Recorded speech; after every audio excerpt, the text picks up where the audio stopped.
The 93X Half-Ass Morning Show podcast is sponsored by Standard Heating and Air Conditioning. Install a new furnace and AC combo and save up to $3,000 with manufacturer and utility rebates along with Standard Heating's discount. Visit standardheating.com. The 93X Half-Ass Morning Show. 93X. Excuse me, it's been brought to my attention that a few bad apples out there are smoking marijuana. Not cool. All right then. And now it's legal, and that is great news. Unless you're a weed dealer, and then it is terrible news. Marijuana is not a drug. I used to suck for coke. I seen them. That's an addiction, man. You ever suck some for marijuana? Ladies and gentlemen, Is it primo weed? the weekend. Music has been taken out of this portion of the Half-Ass Morning Show podcast for licensing reasons. It's one of my favorite all-time songs. I didn't know that. Really? Yeah. And one of my favorite lines in music history coming up. Dickey Betts. Rolling down Highway 41. It's coming up, Cubby. Come on now. Here we go. You think you and I, could we learn how to do that together with the guitars? That'd be fun. When he sings the line about leaving out of New Orleans, going to go to Nashville, they always have a good time on the bayou. Love it. I've mentioned this before, haven't I? I just think that is so clever. Welcome to the Half-Ass Morning Show. Friday morning, Dickey Betts died. Oh, darn. I don't know if there's anyone left from the Allman Brothers band. Maybe one guy? I'm sorry, I just completely screamed in the microphone. I didn't mean. Maybe one guy. Dickey Betts is dead at 80 years old. I was never a bit. I'll mention the line first. I always thought that was so clever when he says, I'm leaving out of New Orleans this morning, heading down to Nashville, Tennessee. They always have a good time on the bayou, Lord. This is the line. Delta women think the world of me. I always thought that was so clever. Maybe I that's wish I had a Delta woman into me at some point. The Delta women think the world of me. Dickey wasn't shy. He just upped and said it. He said, hey, man, the chicks go crazy for me down there. He just made it rhyme in a song. You know, I was never a big Southern rock guy. But as I got older, I started to really love listening to the Allman Brothers. That's funny you say that. I felt the same way. I was thinking about this yesterday when I saw the news he passed. And I feel like I missed out, you know, when I was a teenager. It needed more distortion for me, right? It wasn't enough. Back then, I was just such a dick about that stuff. That's totally normal. If there wasn't a distortion, you know, just it wasn't blowing my ears out, it wasn't music to me. Right. And as I got older, I felt the same way. I love Southern rock. Yeah, this is what I pretty much grew up on. My dad absolutely loved the Allman Brothers. Pass condolences on to your dad, because I'm sure he was a big Dickey Betts fan, and he's probably pretty sad today. I'm also pretty sad today to learn that Dickey is gone. My dad showed me Jessica, and I was just like, what is this song? He played it for you. Yeah. Played you. Yeah, he didn't bring a lady named Jessica who was hogtied in the back of his El Camino. Well, son, she's going to teach you a few things. You know, this style of music, when KQ would play it, that's part of what reason I never liked KQ. And then later, as I grew up, it was because of the people that worked there. Oh, That was the change. Absolutely. Well, we have that in common as well. Yeah. Your comment about how you needed distortion and punch to your rock and roll when you were younger. As you got older, you started to listen to some different styles. I agree with that comment, and I agree 100% about the comment on the personnel down the hall. But the Allman Brothers just made some beautiful stuff. Yep. Great beer drinking music, great lyrics. I just love how everything layered each other in their songs. Like they would start out with like a guitar, this simple beat, and then just layer the drums onto it, and then they would layer bass guitar, piano, everything. It was so cool. And of course, you know, Dickey Betts has always been credited for being a very innovative guitar player, kind of playing off of what you were just saying, Walpole. The way they put together their songs was pioneering at the time. It really was. And the two-part guitar thing, Dickey and Dwayne Allman, I believe, got a lot of credit for that. Where you know, it wasn't just, okay, you're the rhythm guitar player, you keep that steady rhythm. I'm the lead guitar player. I'll be over here. I'll be the one doing the fingering and the Josh, give me some other guitar terms. The soloing. Soloing, right. Dickey Betts kind of said, we can kind of both do this and that, and I can do a little bit of this, and you can do. We don't have to follow each other around the entire song. I mean, I think, I'm no rock and roll historian, but if you look at bands like Def Leppard, when they evolved, it was kind of original for hard rock that Phil Collen didn't always play the same parts that Steve Clark did. You see what I'm saying? And that's one of the things Def Leppard was always credited with, the layering. Mm-hmm. And even if you listen to the song over and over and over again, you might pick up something different, like, I didn't know the guitar did that or this. If you watch documentaries on them, they'll talk about the layering and how unique that was. Although, Iron Maiden, same type of thing. Ramblin' Man, like we just heard a little bit of Ramblin' Man, One Way Out. Blue Sky, you like that one? Dude, I mean, even if you know nothing about Greg Allman or Dwayne Allman or Dickey Betts, and I'm not trying to be cute with this, I bet that the first couple lines in the song One Way Out will draw you in right away. It'll draw you in. Statesboro Blues, Midnight Rider. Yep. Midnight Rider gives me chills every time I hear it. And it's, Whippin' Post, Dreams. Dude. And the Allman Brothers were that band that would do those 25, 30-minute jam sessions, They just made some beautiful stuff. They seem like a band that would be appropriate for 420, don't they? Good band just to get stoned to. Oh, definitely. Smoked a little grass. Wasn't Jessica on Guitar Hero 3 too? Yeah, I think that's the one. I was trying to remember which one was in Guitar Hero. I think it was Jessica. That was always fun to play. But it was 7 minutes long. Oh my gosh. Former baggage handling Jesus said he's had a few Delta women thinking the world of him as well. Little Delta Airlines there, I'd imagine.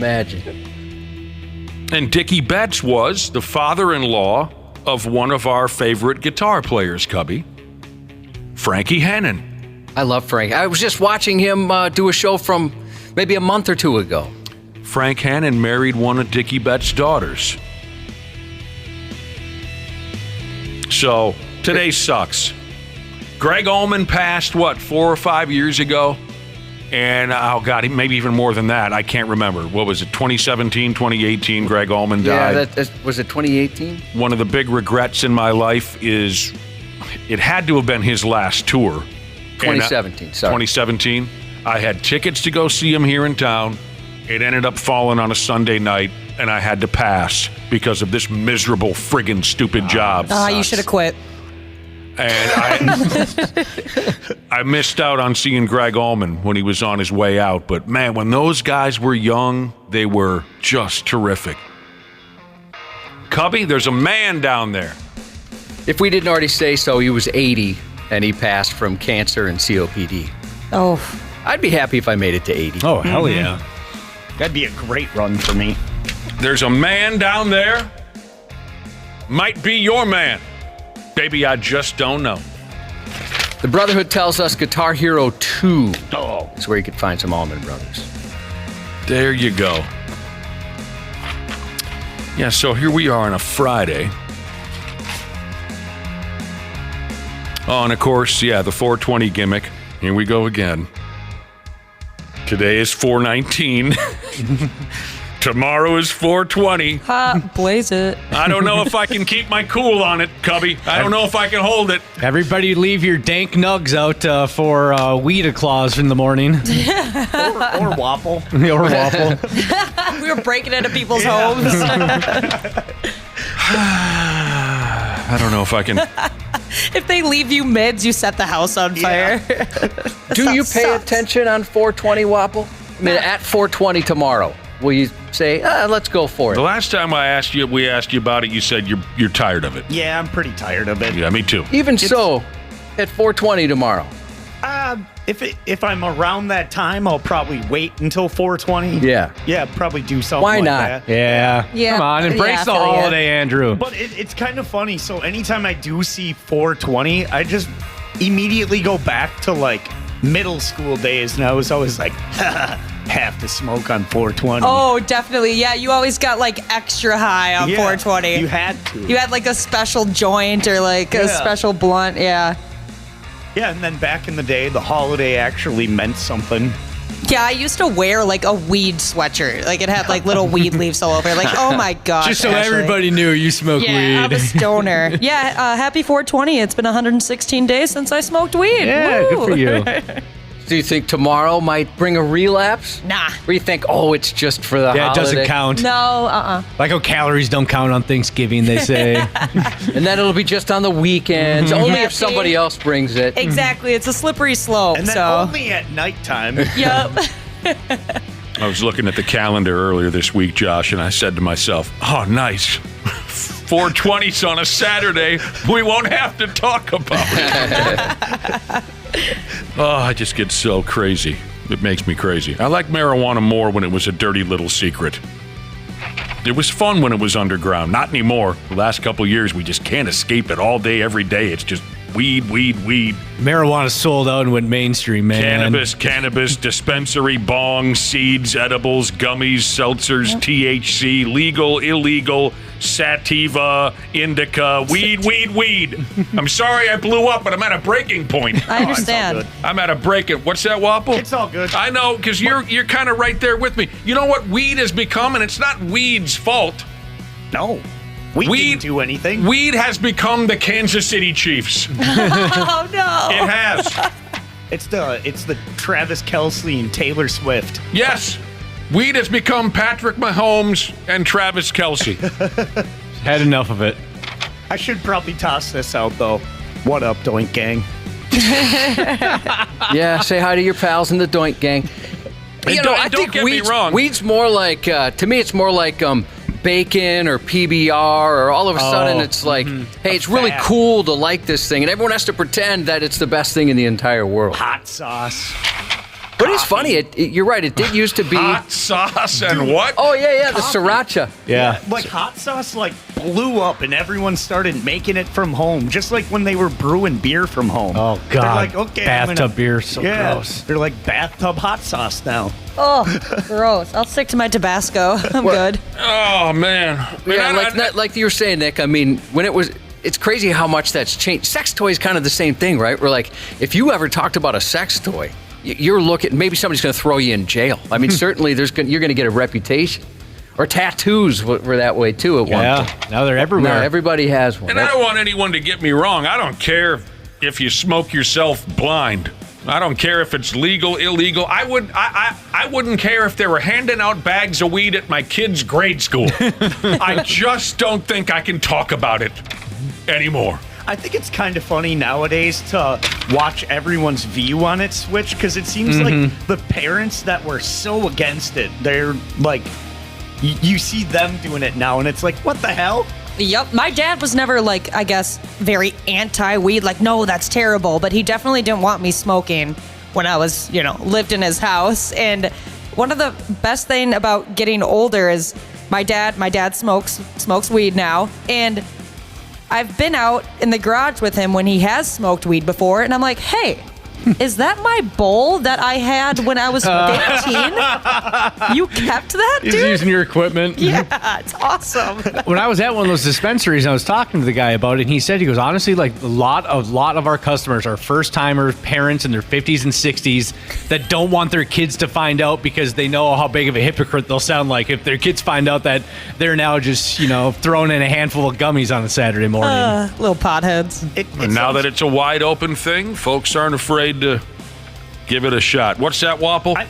Nick, you might hate this, but when it does... Likely I will, yes. When it does become legal and you can buy it from dispensaries and stuff, it kind of would be cool if I got a part-time job like Friday nights and Saturdays to work at a dispensary. That'd be perfect for you. Knock yourself out. I think I'd have some fun. I thought it was legal. You can't buy it at a why do we're running like ads for dispensaries? It's not like real weed. Oh, it isn't? You can buy the gummies and stuff right now. You can't buy the actual, what they call it, the flower apple. Yeah, and only to a certain level, correct? Yeah. Yep. Okay. Right.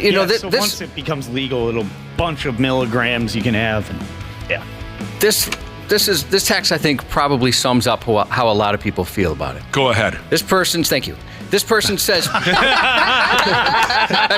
like everybody to give me permission. Josh, proceed, sir. I did not mean to make that sound like I have a bad habit of. Go ahead. Pisses me off when people make smoking weed their whole personality. I think that's probably, you probably nailed it right there. That it kind of becomes that.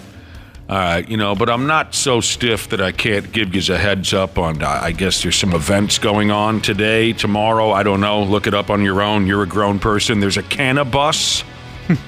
That looks kind of fun. What is this? There's a joint called 420 Cannabis. Is that a bar? Is that a company? Does anyone know what that is? 420 Cannabis.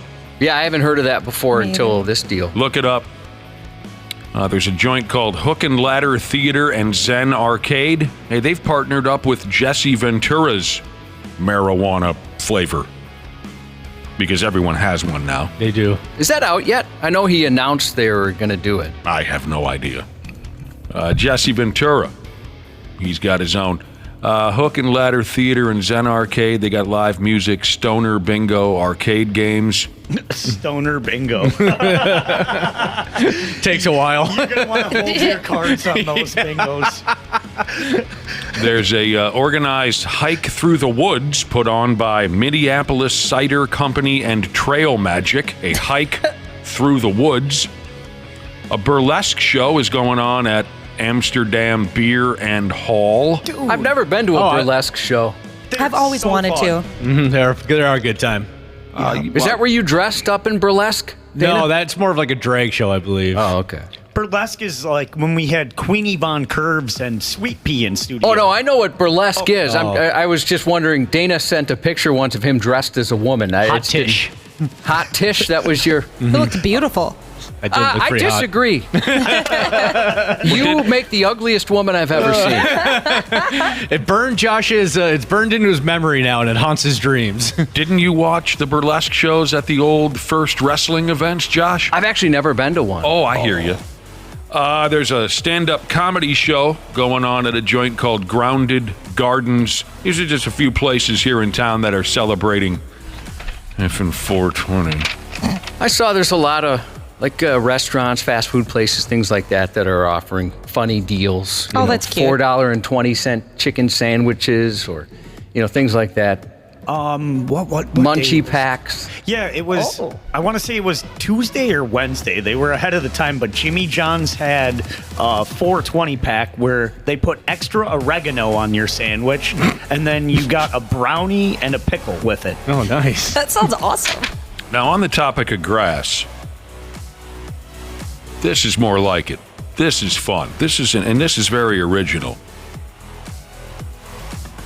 We're all about grass next week here on the show. All you've got to do is listen for your keyword to text during this here morning show. Listen for your keyword to text. Wait a minute. Am I getting this right? Anyone want to help me out? I'm pulling it up right now. Well, you start at 10. But then it moves on to 10 a.m. and 3 p.m. What does that mean? Well, it says listen for your keyword to text during the 93X Half-Ass Morning Show. Right. 10 a.m. and 3 p.m. So there's three things. We are included. Yeah. Okay. Listen for your keyword to text during our show and at 10 a.m. and at 3 p.m. Yep. Sorry. Oh, we get to do what we want. Do you see how I got lost with that? But Yeah, I anyway, get it. Okay. And you could enter for your chance to win free grass. Listen to our show, listen at 10 a.m., listen at 3 p.m. You could win free grass. You could be selected to compete next Friday on the Half-Ass Morning Show to win up to 2,000 square feet of sod. You know how you know you're getting old? To me, this is the coolest prize we've given away in a long, long time. In a history of cool prizes. 100%. I'm so jealous of this one. I was going to mention that this is so up your friggin' alley, it's disgusting. Oh, I know. You would probably become emotional How if nice you would won that be? because you're such a You're such a house guy. My yard, my house. I'm having this fixed. That's where I spend all my time. We're leveling the sidewalk. We're putting in a. You know how nice it would be to have just an awesome lawn that I could enjoy from looking out the window from inside my house. Not go like never playing going it, on. yeah. That would be nice. I can picture you, Josh, when we give this away, saying to the guy, like, hey, any chance I could come by when the guys come over to install the grass and just kind of watch and see how they do it? Oh my gosh, I could totally see you doing that. Yesterday I hung out with my irrigation guy walking around. Just he was showing me about everything going on in the irrigation system. I love that stuff. You took absolutely an love it. irrigation ride along. You can win up to 2,000 square feet of sod plus delivery and installation. What if that wasn't included? You had to install it yourself. Well, here's your grass. Oh, I've done it before. It's not that tough. Oh, no, really? Even I can do it. Yeah, he's rolled out. And that prize is provided by the folks at A&L Sod. You know, it doesn't have the prize value on here, so I don't know what we're allowed to say or not, but it's impressive. It is impressive what this would be worth. Yeah, take Cubby's word for it. He's right. A&L Sod, grown in the fabulous town of Lino Lakes, Minnesota. Really? Yeah. Let me give you one more heads up on what's going on now that I understand that first paragraph was tricky. Listen to us. Listen at 10 a.m. and listen to 3 p.m. next week. Listen for that keyword to text in. And then we're going to pick somebody, some bitch, couple of folks come on the air next Friday with us for a chance to win up to 2,000 square feet of sod plus delivery and installation. And again, thank you to the people at A&L Sod. We've never given away anything like this before. This is friggin' great. And it's so Josh, it doesn't even know it's Josh. You know what I mean? Yeah, I was pumped when they told us about this. So there you go. Oh, what else is going on around here? Brad Ryder, Randy Shaver going to join us later. And also, coming in studio, we get to catch up with our old buddy Andy DePaola from the Minnesota Vikings. I can't wait. We talked to him all football season. The long snapper, you know, our listeners and this program put him in the Pro Bowl, so he owes us. Just swing by the studio, and I think this is his first time in studio? Second time. Yeah, he was here once before. He's going to come by again today. Andrew DePaola. Middle school counselor Lady Jesus is not looking forward today from all the middle schoolers who she says most of them don't even know what it means to smoke weed, but laughing at 420. And I told her, I have a 6th grader at home, and 69 and 420 are the two funniest things in the world to him and his friends. I don't even know how much they... Well, my wife told him what 69 was, almost in graphic detail. I'm like, you could have left a couple details out. Chill out. Give the Cliff's Notes. More general in that type of thing. His mother told him? Yeah. She every once in a while she has no filter, and she'll blame me. But I have a filter that I get made fun of for, just keeping things pretty vague. Do you think you could have sat through your mother explaining to you what 69 meant? Oh God, no! That'd be pretty traumatizing. I'm praying she doesn't know what it is now. How did your son keep from just running away and putting his hands over his ears? Oh, he was fascinated. What? Oh, he loved it. He didn't care who it came from. No, he thought it was hilarious. And I was like, you could have just said, hey, it's a sex thing. You're too young. Don't worry about it. Yeah. Mm-hmm. Josh, I'll write you a check today for $500 if we can have your mother on air to have her to have her explain to you what she believes 69 is. No, I can't. $1,000. No, see, I'm afraid she knows. I mentioned this before when one of the kids was real young. $1,200. He blew. Okay, keep going. I'm starting to change my mind. He blew up a balloon, and my mom was like, oh, look at that. What a nice blow job. And then she turned red as everyone's laughing. So she found out what that is. Can we have your mother on the air this morning to explain to you, her son, what she believes the definition of 69 is? She's out of town. Otherwise, I'd be into it. She's not out of town. As far as any of you know, she's out of town. She starts listing off terms and phrases of things you've never even heard of in your life. Oh yeah, your father and I basically invented it. Well, give her a call later. Yeah, the time zones are different. I don't even think she brought her phone overseas. Where did she go? A mission trip. She went on a mission trip. Yeah. I don't know what that means. What part of the world did she go to? Kenya? She went to Kenya. Yeah, can you believe this lie coming out of my mouth? That sucks. The one time we want to have your mother on the air to talk about 69, she's in friggin' Kenya. Okay, I lied. This is not the first time we wanted Josh's mother on air to discuss 69. The once-a-year thing. You know what? And all you bastards texting in that they say they're very well aware, or they believe that my mom knows what a 69 is because they completed one with her recently, I don't appreciate it. No, he doesn't. And I know you didn't because she's out of country. How much sod do I have to give you to get your mother on the air to talk about sex? How much sod would it take? Okay, see, again, now you're tempting talking. me. Yeah, now we're talking. Can you throw in a retaining wall?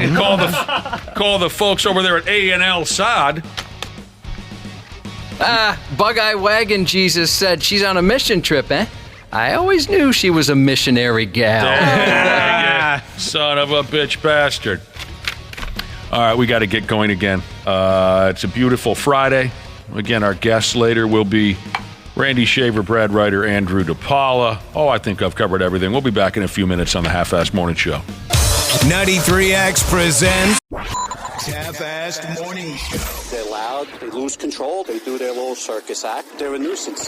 93X. Our experienced and certified technicians at Standard Heating have been trusted to keep our fellow Minnesotans comfortable and confident for over 90 years. We're ready to do the same for you, providing comfort you deserve since 1930. It is the triple savings spring sale at Standard Heating and Air Conditioning. Install a new furnace and AC combo and save up to $3,000 with manufacturer and utility rebates along with Standard Heating's discount. That's a trifecta. Visit standardheating.com. Former Navy SEAL Sean Ryan shares real stories from real people from all walks of life on The Sean Ryan Show. Comedian John Christ. How long have you been in Nashville? Let's see, 2018 is when I moved here. I lived in an apartment. I didn't know anything about it. I lived in L.A. You were living in L.A.? How was that? Yeah. Well, let's see, good for my career. Sent me to rehab, though, so that's pretty much the sum of it. The Sean Ryan Show on YouTube or wherever you listen. Stupid news on the Half-Assed Morning Show. Music has been taken out of this portion of the Half-Assed Morning Show podcast for licensing reasons. We know it's a pain in the ass, but Dickey Betts is dead, so we wanted to play some more Allman Brothers, Midnight Rider. I don't even know if Dickey played on this record, but I want to get so friggin' drunk. Yes. Yeah, if you're just joining us, Dickey Betts, legendary guitar player for the Allman Brothers, checked out a day or two ago. I'm going to get wasted. Hey, by the way, Josh got an answer from his mother on what she believes 69 means. We were joking around earlier. Josh's son found out what 69 means from his mother, you were telling us, right, Josh? Yeah.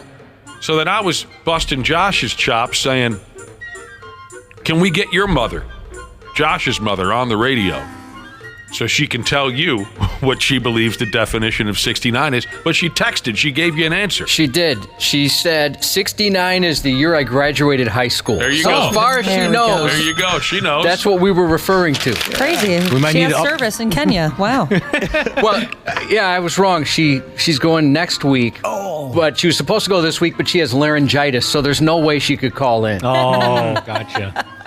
That's great. That's a great joke. She's funny. All right, here we go with today's stupid news. I'm a laid-back beer drinker, and I enjoy the company of other laid-back beer drinkers. But not this effing guy. This guy did it all wrong. And yeah, again with the Florida. The cops down in Florida, a neighborhood called Port Orange, they got a phone call the other night about a guy acting all squirrely in the neighborhood with a damn gun in his hand. So the cops swing over there.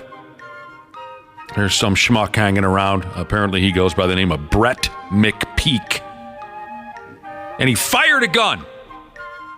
This kid literally reversing his car from his driveway and opening his window and telling me he was going to shoot me right in front of the.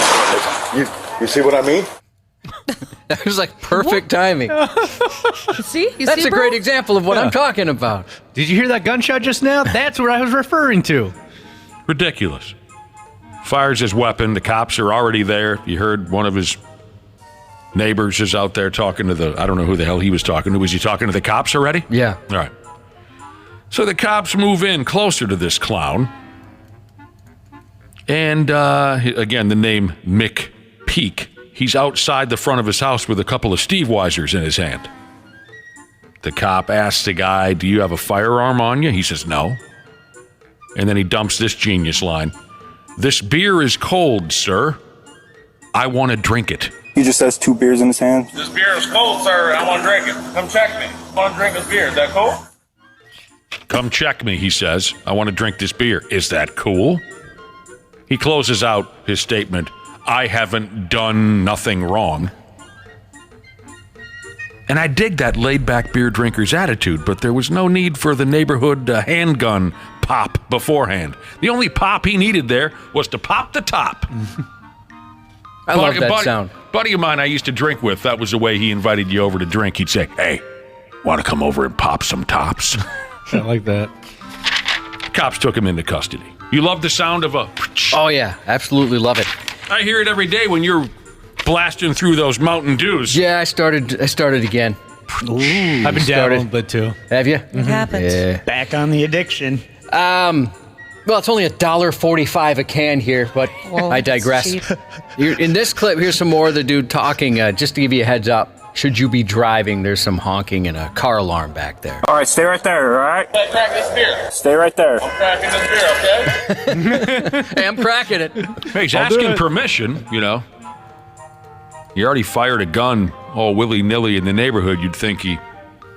It's kind of funny that he's asking permission to open the beer, but the gun he's just going to shoot. Right, exactly. That's that guy. He's gone off to jail. He was drunk. All right. Some of these stupid news stories are just so damn out of this world. There's no easy way to set it up.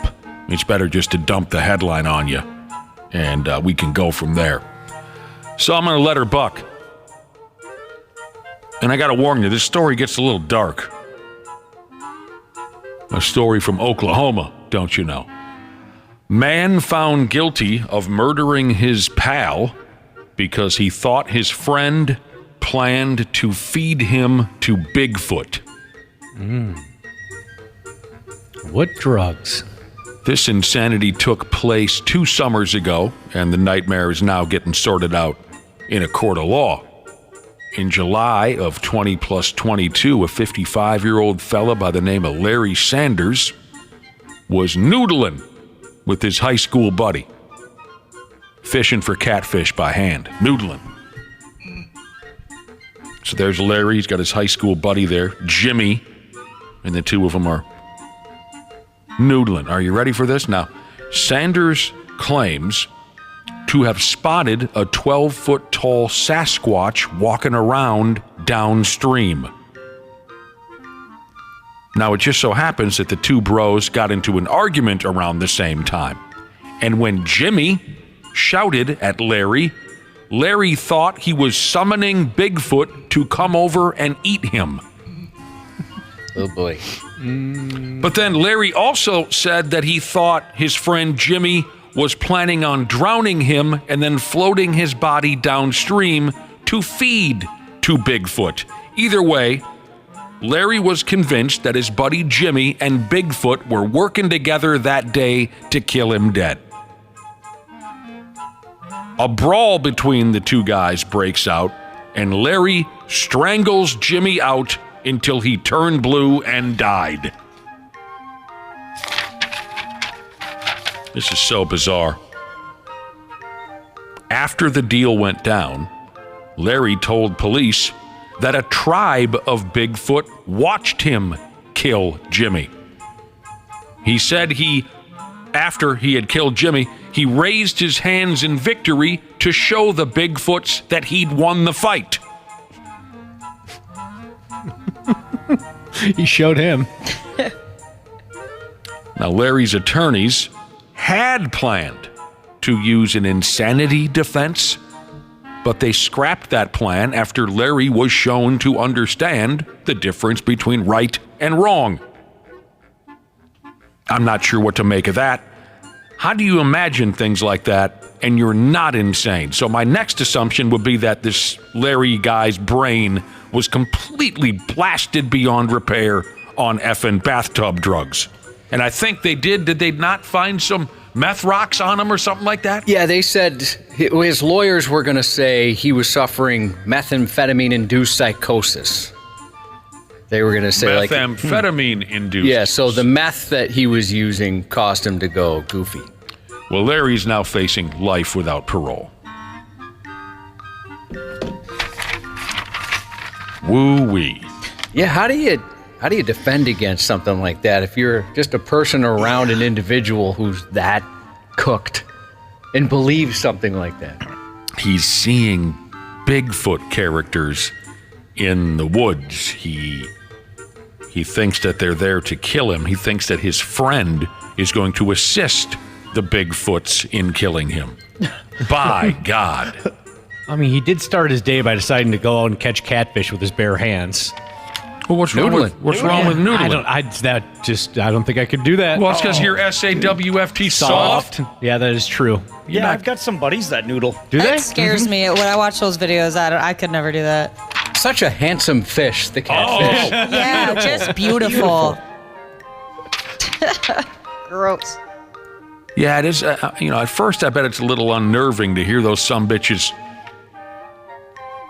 deep throat your arm to your elbow. Yeah. A little unnerving, but I bet after a while it gets fun. All right. Christ. There was a damn sword fight in Michigan. Well, kind of a sword fight, I'll explain. In a town called Traverse City. A guy got himself arrested. There was an argument at a homeless camp that turned into a kind of a sword fight. Here's the deal. A 27-year-old dude brought some food over to the homeless camp, and he was sharing it with some folks. A 20-year-old kid hanging out there, he didn't like the food. The 20-year-old later told the cops that the food was, quote, subpar sushi. I'm not a sushi guy, so to me it's all subpar or worse. I can't stand that crap. It's terrible. Nah, it's awful. I love wasabi. I love soy sauce. I Soy absolutely sauce, love yes. soy sauce. I would challenge anyone on they love soy sauce more than me. How would we judge that competition? Oh, we could have a soy sauce drinking competition. Oh.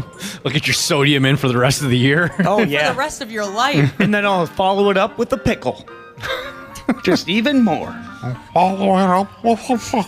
Anally? Yeah. Only way. All right, so one dude at the homeless camp, he didn't like the sushi. And here's where things turn awful ugly right here. So the 20-year-old dude who didn't like the sushi, he was apparently so upset at the quality of the sushi and the 27-year-old guy who provided the sushi that he picked up a machete, or it says here, possibly a hatchet. And he started windmilling it around to try and hit the sushi giver. Well, the sushi giver, he ain't just going to sit there and get macheted or hatcheted to death. He picked up a shovel, and the two of them engaged in a piss-poor looking kind of a sword fight right then and there. Kind of like you see on your Game of Thrones programs. Ka-ka, pa-pa, they're locking up. One guy's got a machete or a hatchet. The other guy's got a shovel, and they're ba-ba-ba, back and forth. And I'll be damned. But in the middle of the duel that these two guys were having, someone else in the homeless camp picked up some human turds up off the ground and threw it at the both of them. This is wild. Yeah. I don't picture a homeless camp as the place I'd go for sushi. No. Normally. Just doesn't seem the freshest. No, I don't know about that even. Just I wouldn't expect something like that. No. So the 20-year-old kid's being charged with assault. I want to know who threw the turds. I mean, it must have been desperation. Let's hope, right? Desperation turd throw. Kind of like maybe you might throw a bucket of water on 2 of your pets that are in a fight. You know what I mean?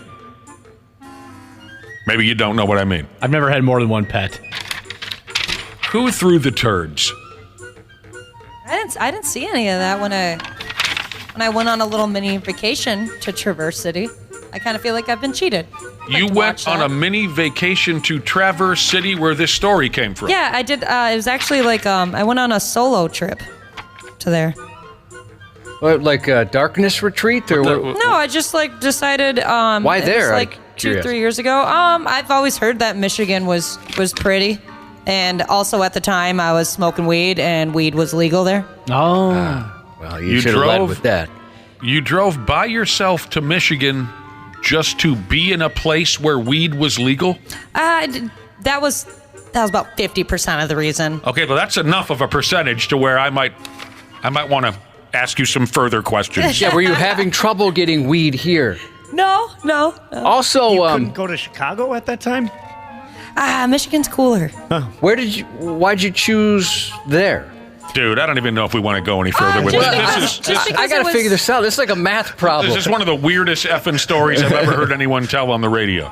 There's like a national park that's not too far from there in Michigan that I heard was really pretty, and I heard that the bay that Traverse City sits in, it was pretty, and so I thought, heck it, why not? And yeah, I had a good time. Well, good. I'm glad you did. I recommend everybody goes on a solo Ashley, vacation. It's okay. It's okay.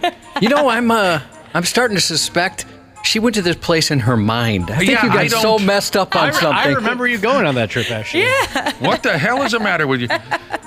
I love Josh's question. Were you having trouble getting your hands on some weed or That's a very good question. That brings me back. Oh, God, this was just one of the funniest effing things I've ever seen. It's a good story for here we are, one day away from stupid 420. Years ago, there was some massive Legalize It rally downtown. And me and a dude I used to work with on the radio just happened to be, I don't know, we were going to some radio station event. It had nothing to do with the Legalize It rally. Not that either one of us were against it. As a matter of fact, this guy that I used to work with, Josh can vouch for this, smoked more marijuana in one day than Wapple and Ashley could accomplish in 5 years. That's true. This guy was unbelievable with his intake. There were times when I was sure that he was going to die.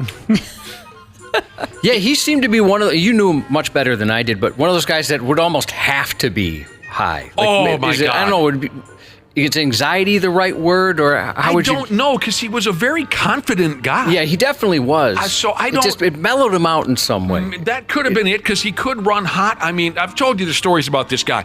He would take those monster hits where his eyes would bug out and he'd turn purple, and it was just, anyway. So he and I are walking around. There's this massive Legalize It rally going on. And there was one particular dude at the rally, kind of like the We Want Water guy, the audio we play of the We Want Water guy, where he's just screaming about legalizing marijuana. I mean, he is beside himself at this rally, screaming. And my ex-radio partner taps the guy on the shoulder, and just seeing the guy turn around, it even kind of startled him because he was so focused on his screaming and yelling about marijuana. He turns to my buddy, and he's sort of startled.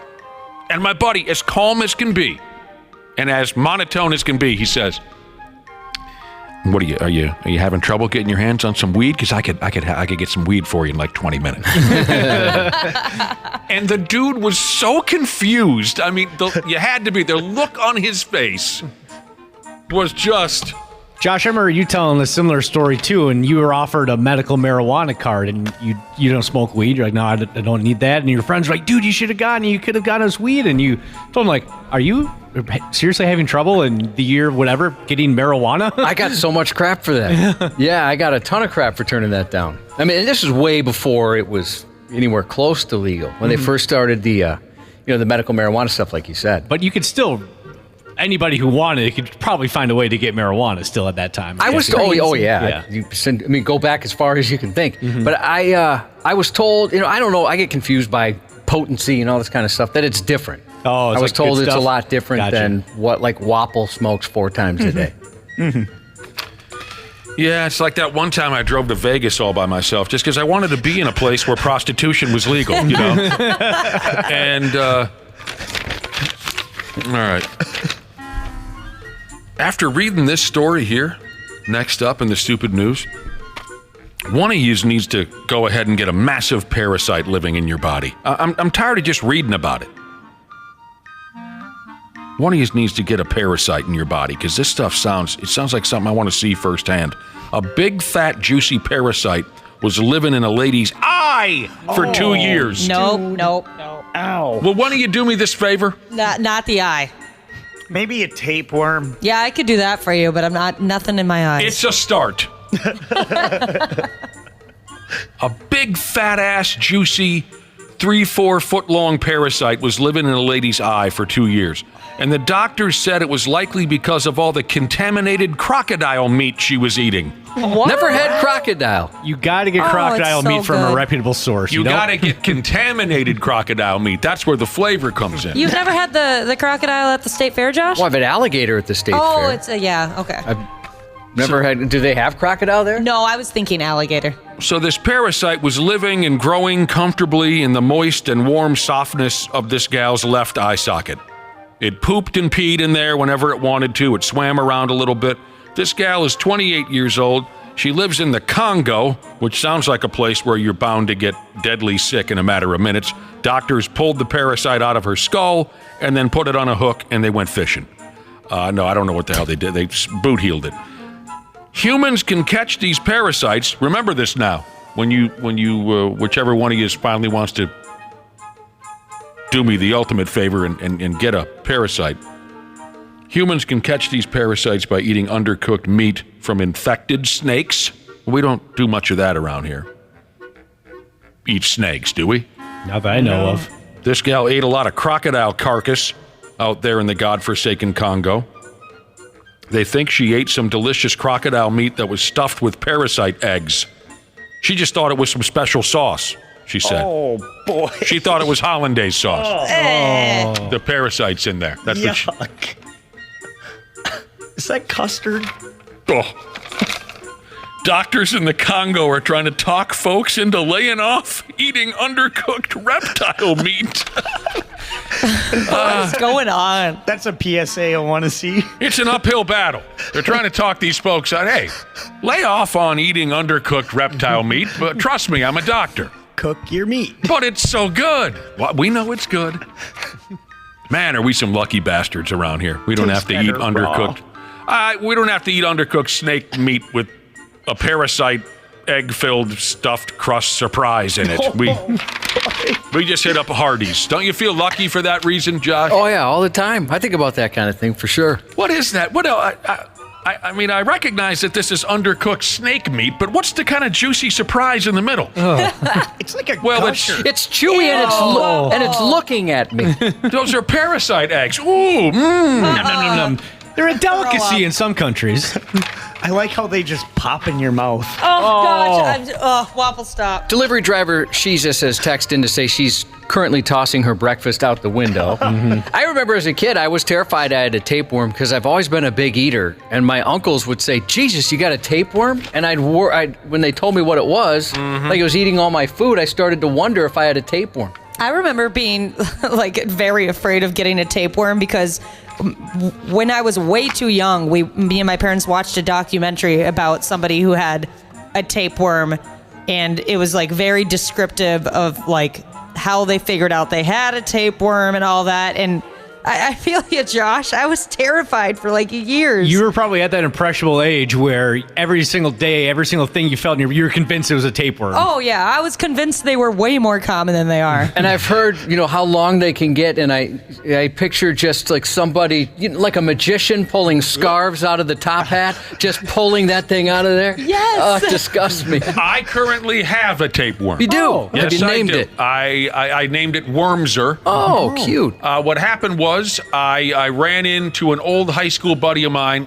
who was a high school wrestler. I gave him a hug, and now I have a tapeworm. That was always the common way people would get it. It was wrestling. Here's a text message from a listener that says, my wife can tell you all about a parasite living inside of her. We gave it a name, and now it's in the first grade. Wapple, you and I were talking about having a soy sauce drinking contest. We might want to not go ahead and do that. Here's a story here that said a kid drank an entire bottle of soy sauce. An hour later, he arrived at the emergency room. He was having seizures, foaming at the mouth, and slipped into a coma. Yep, I remember hearing that story. I do too. That's all the sodium there. Mm-hmm. I'll still try it. You're saying it's worth small it? Bottle. You're that stubborn? Yeah. Yep. All right. There. We did it again, didn't we, Cubby? Ruined breakfast? Yep. I enjoy the living hell out of that. For anybody in our listening audience who's foolish enough to have made plans to travel to awful Florida in the near future, or maybe, God forbid, you're listening from there right now, as disappointed as I am, I'd still like to give you a heads up on something even more awful than the usual going on down there in Florida right now. There's no easy way to say this. There's a brand of monkey running wild right now in Florida, and the monkeys have herpes, and all they want to do is eat and spread herpes to whoever. They don't care. So if you're planning on going down there again, I have no idea why you would, or if you're currently down there, as disappointed as I am, I feel obligated to give you a heads up. The style of monkey is the Rhesus macaw, I believe is how you say the name. It's familiar to me. The story here mentions a place down in Florida called Silver Springs State Park.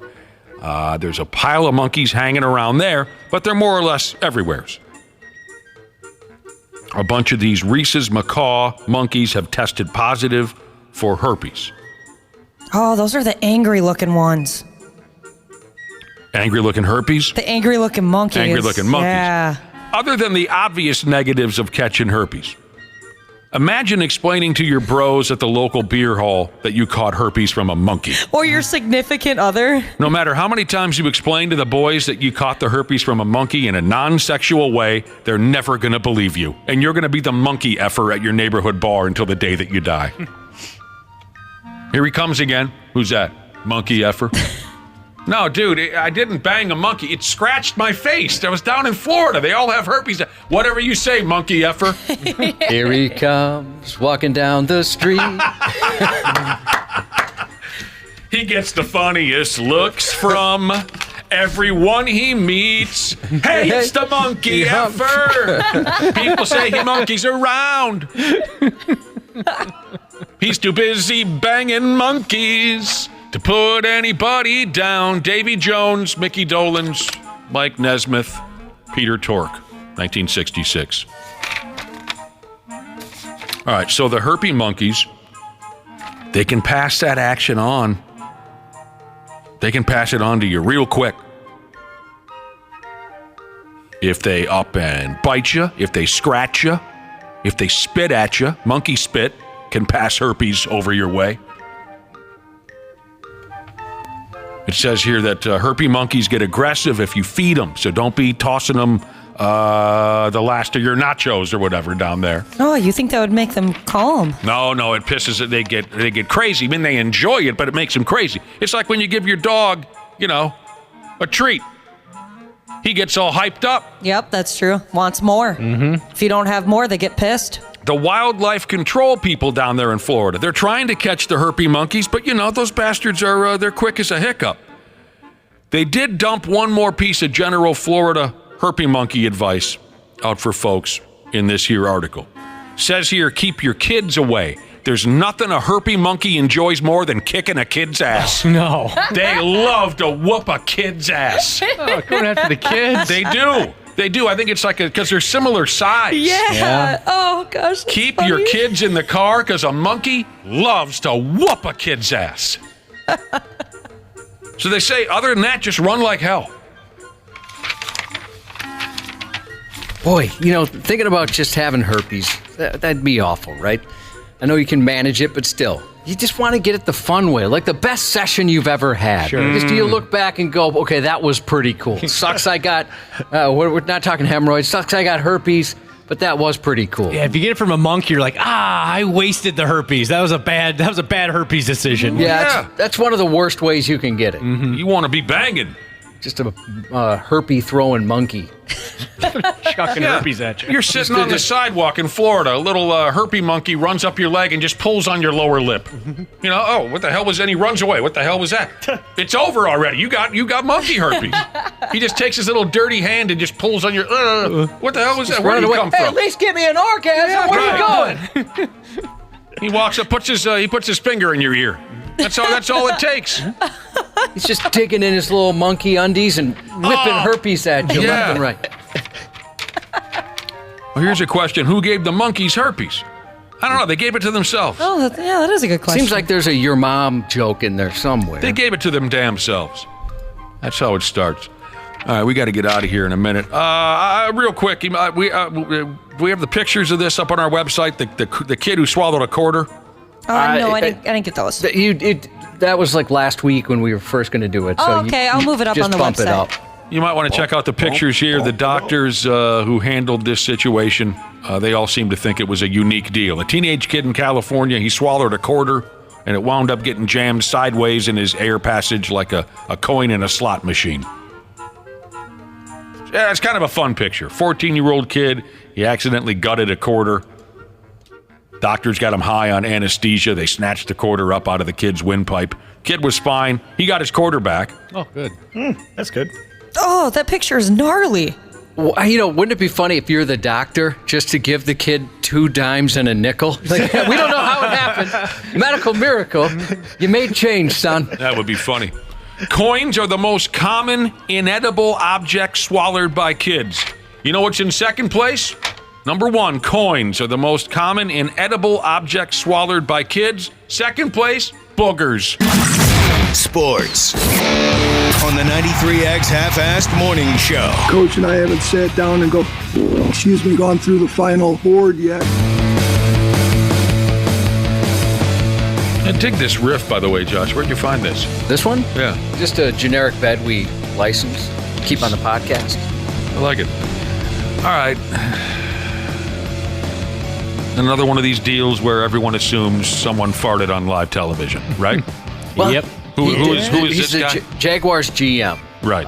He did say excuse me right after it happened. So I don't know if he was joking around or if that was legit. Did he not clear his throat? I think he farted. I hate this game. I do. I'm with you. Because 99 times out of 100, it's nonsense. Usually it's not. Can we hear it one more time? Because this is probably the most believable of all of the past stupid fart scandals in sports. Coach and I haven't sat down and gone through the final board yet. Yeah, he had to have, because the way he said excuse me was so calm and just, yeah. He had to have what?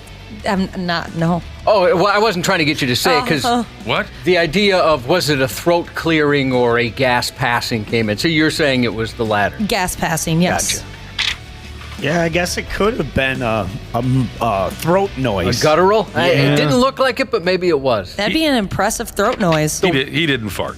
The world I want to live in, he farted right there in front of reporters and was totally cool with it. Like the rest of them, it didn't happen. The Twins are going to try and get right with a home series this weekend against the Detroit Tigers. Hey, right now on the Luther Bloomington Kia text line, text STEAL, STEAL, to 651-989-9393 for your shot to win tickets to the Twins-Tigers game Sunday at Target Field.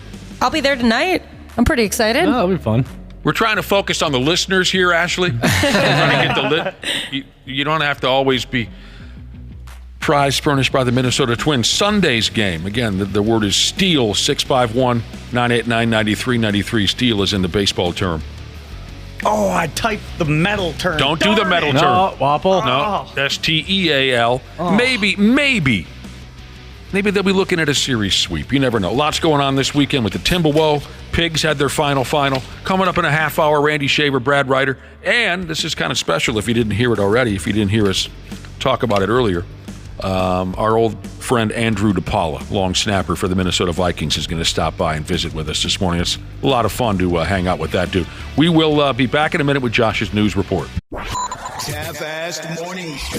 They're loud, they lose control, they do their little circus act. They're a nuisance. 93X. Our experienced and certified technicians at Standard Heating have been trusted to keep our fellow Minnesotans comfortable and confident for over 90 years. We're ready to do the same for you, providing comfort you deserve since 1930. It is the triple savings spring sale at Standard Heating and Air Conditioning. Install a new furnace and AC combo and save up to $3,000 with manufacturer and utility rebates along with Standard Heating's discount. That's a trifecta. Visit standardheating.com. Our house is a mess. Come on in. I'm Amber Wallen, internet comedian and host of your new favorite podcast, Fly on the Wall. Okay, that's pretty presumptuous to assume that this is going to be their favorite podcast, by the way. Anyway, that wasp that you just heard interrupt me is my husband. And co-host, Benjamin Wallen. Listen in as we discuss relationships and keeping our sweet baby kid alive. Fly on the Wallen, wherever you listen. Half-assed morning show. 93X. Scared that it's easily accessible, that anybody can go and get it, and there's no one questioning these people buying these products, and maybe there should be. We have enough problems with distracted driving and drunk driving, so just something else to add to the list. An erratic driver who injured a woman and 2 young children in a crash near Rochester this week is suspected of huffing aerosol dusters. That's how you do it. Oh, boy, that's living. Prosecutors charged the 31-year-old with criminal vehicular operation and DWI in connection with the crash, which happened shortly after 11 a.m. Monday. Dispatchers initially received a report of a pickup truck parked in the middle of a highway, with the driver appearing asleep or passed out. Moments later, the vehicle began traveling northbound at speeds up to 75 miles per hour and was seen swerving all over the road. Eventually, it collided with an eastbound minivan and injured 3 of its occupants. I thought that had fallen out of style. I guess sucking on an aerosol can. Investigators found a can of duster spray laying near the gas pedal, as well as 3 empty cans in the back seat. Oh, boy. The man denied being stopped on the road prior to the crash. And he said he uses the duster cans for his job when dealing with IT issues. The cops didn't buy it. Investigators determined the man, who has previous impaired driving convictions, was likely impaired by the duster products. Coincidentally, this week, Minnesota lawmakers proposed legislation related to huffing aerosol dusters. If it becomes law, it will require businesses to keep the products behind the counter of the checkout lane, limit transactions to 3 cans, and restrict purchases to those 21 and older. It's nuts. One of the freakiest documentaries I ever saw in my life was about folks who are hooked on aerosol cans and whatnot, shooting it up their nose or whatever the hell they do. They go through so many of them. Yeah, they went through quite a few cans. It's just no. I've seen the. It's kind of like Pringles. You can't stop at just one, or whatever the slogan was. At Once Ruffles you pop, you can't or stop. whatever the hell. Yeah, of course they go through a pallet full. Yeah, there were some troubled folks, Cubby, in that documentary. Oh, I'd imagine. I feel for folks that capital T.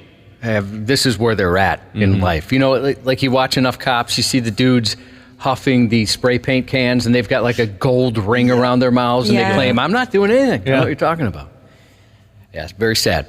A mom from the UK feared her preteen daughter would die after inhaling several cans of deodorant while participating in the dangerous chroming trend. Oh, cool. Chroming. I saw it on TikTok, dude. I'm in. Which is apparently claiming the lives of youngsters around the globe. The hazardous fad, popularized on TikTok, comes with dangerous side effects, including, in some instances, heart attacks. Cardiac arrest from inhaling nitrate or gas can result in death, and that's something that's known as sudden sniffing syndrome. I think the thing to remember is that young people are going to take risks, whether that's consuming drugs like alcohol or inhalants and chroming, and we really need to understand why that is. In this case, the girl and a friend reportedly huffed several cans of spray deodorant while at a sleepover. She started complaining of dizziness and heart palpitations, which prompted her mom to rush her to the emergency room.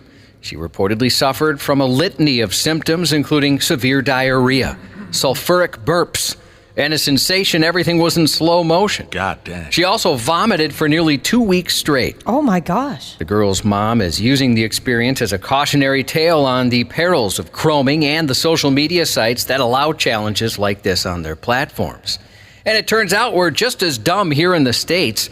A New Jersey middle school student ended up in a hospital following a dangerous social media trend that has recirculated. Scary thing that they're probably doing it in a group. The group might be encouraging them. I'm sure it's a whole peer pressure thing, and they don't know the repercussions. The blackout challenge is back, sometimes referred to as a choking or fainting game.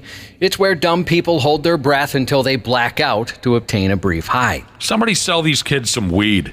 The New Jersey students participated in the game, and after one student blacked out, he had difficulty resuming breathing, so he was taken to a hospital. We really need our families to really talk with our students, talk with their children just about these challenges that are out there and how they are not safe, that they are not healthy. A 2008 report from the CDC said that most fatalities from the dangerous and ill-advised challenges online were among boys between the ages of 11 and 16. This is why they want to ban TikTok. We did this when we were kids.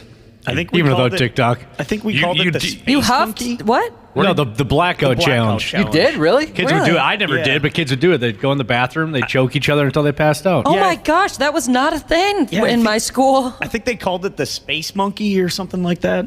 Was it a social media thing? No, social media wasn't around. Yeah, we didn't have social media at that time. Well, then you kids were extra stupid. And you were smoking weed, Wapple. Yeah, still I do it. was. I mean, these kids are trying to fit in and be cool. What's your excuse? An Arizona mother jumped on her child's school bus and pummeled the driver in a caught-on-video attack in front of at least 11 school children, which caused the victim's pacemaker to shock her. It's What? a very sad story. What the hell?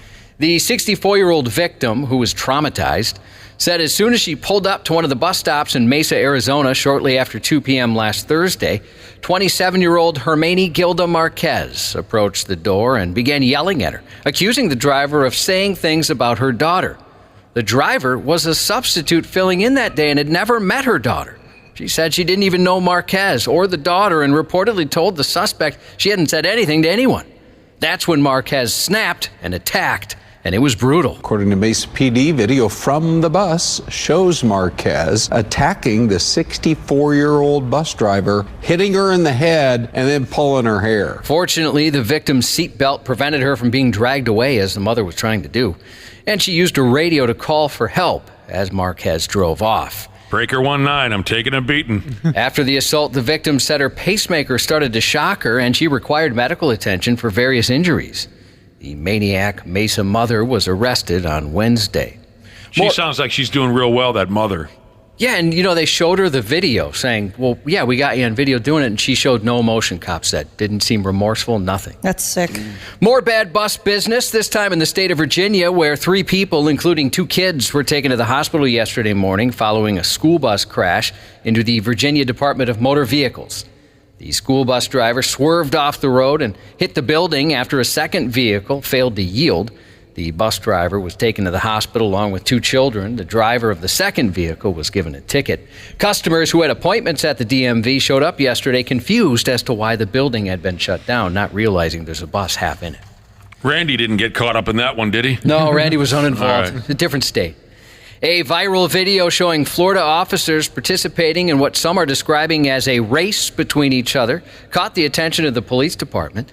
The video, posted to social media Monday and online at 93x.com, captured 3 Miami-Dade Police Department cruisers taking off at an intersection in an apparent race.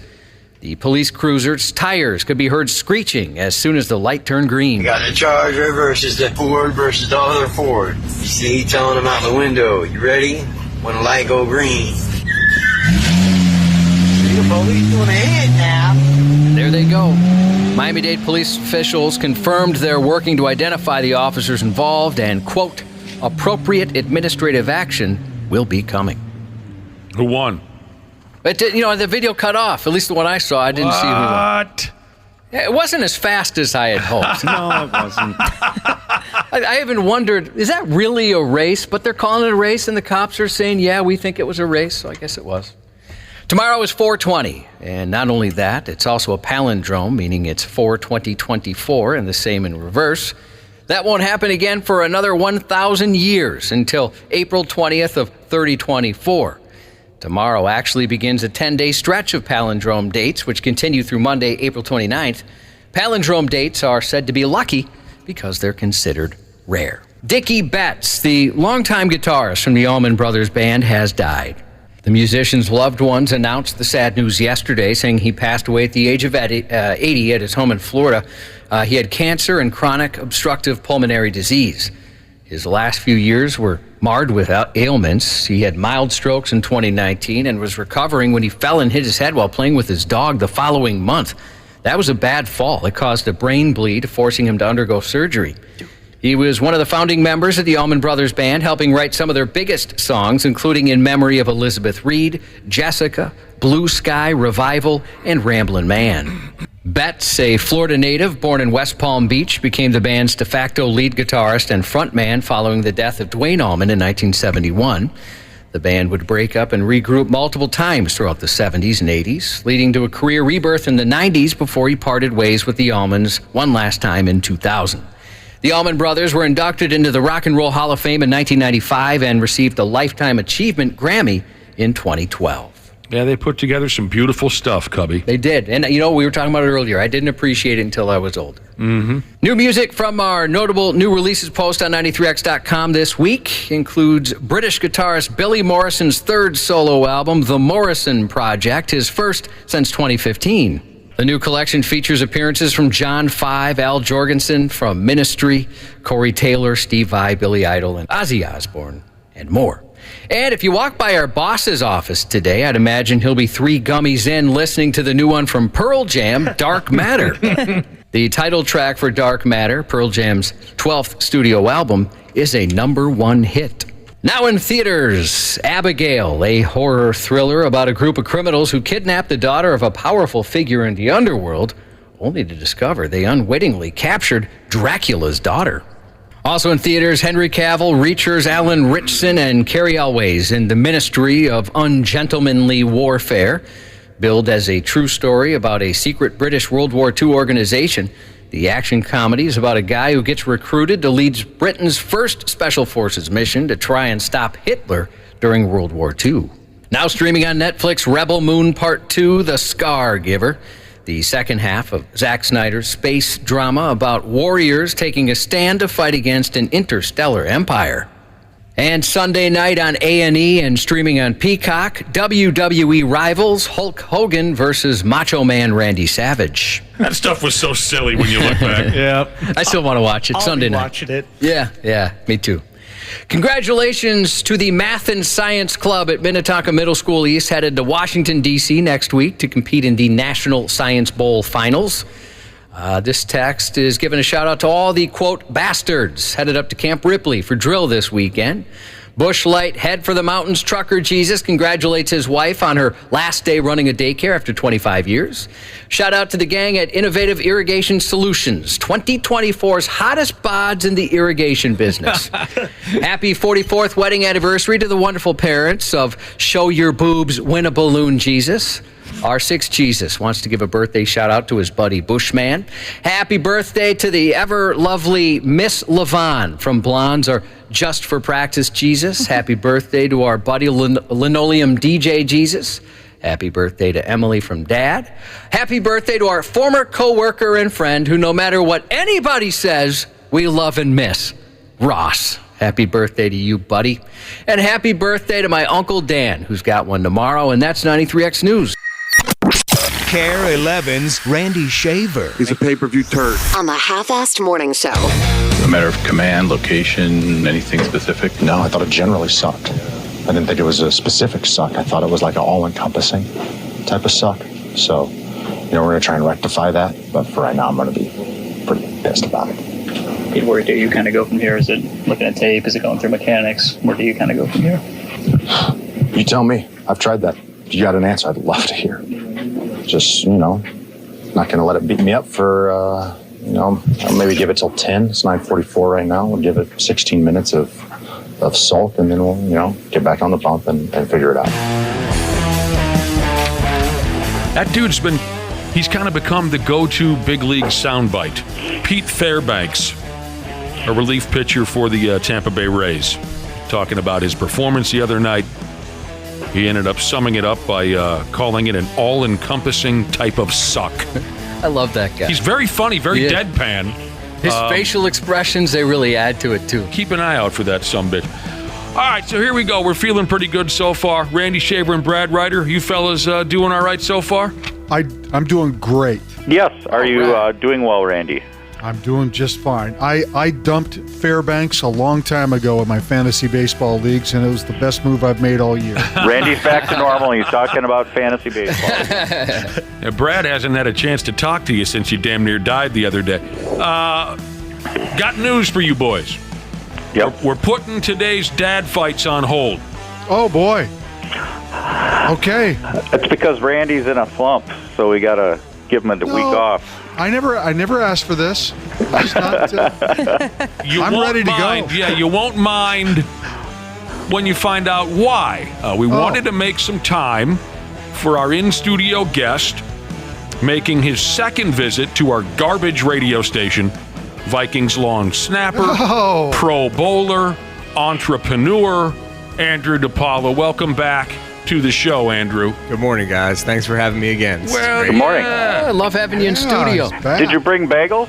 I did not. Nope. Oh, nope, unfortunately. Let me get a look at you. Lean forward there, Andrew. There you are. How you doing, man? You look like $1 million. You sure do. Shoot, I feel like $5, so that's good. That's good to hear. Yeah, I want to apologize because we're in the process of taking these studios and moving them down the hall, so it looks even crappier than usual. I don't know if you noticed that on the way out, or on the way in, excuse me. I probably wouldn't have noticed, but Dana told me that y'all were moving, so then I took a little bit more notice.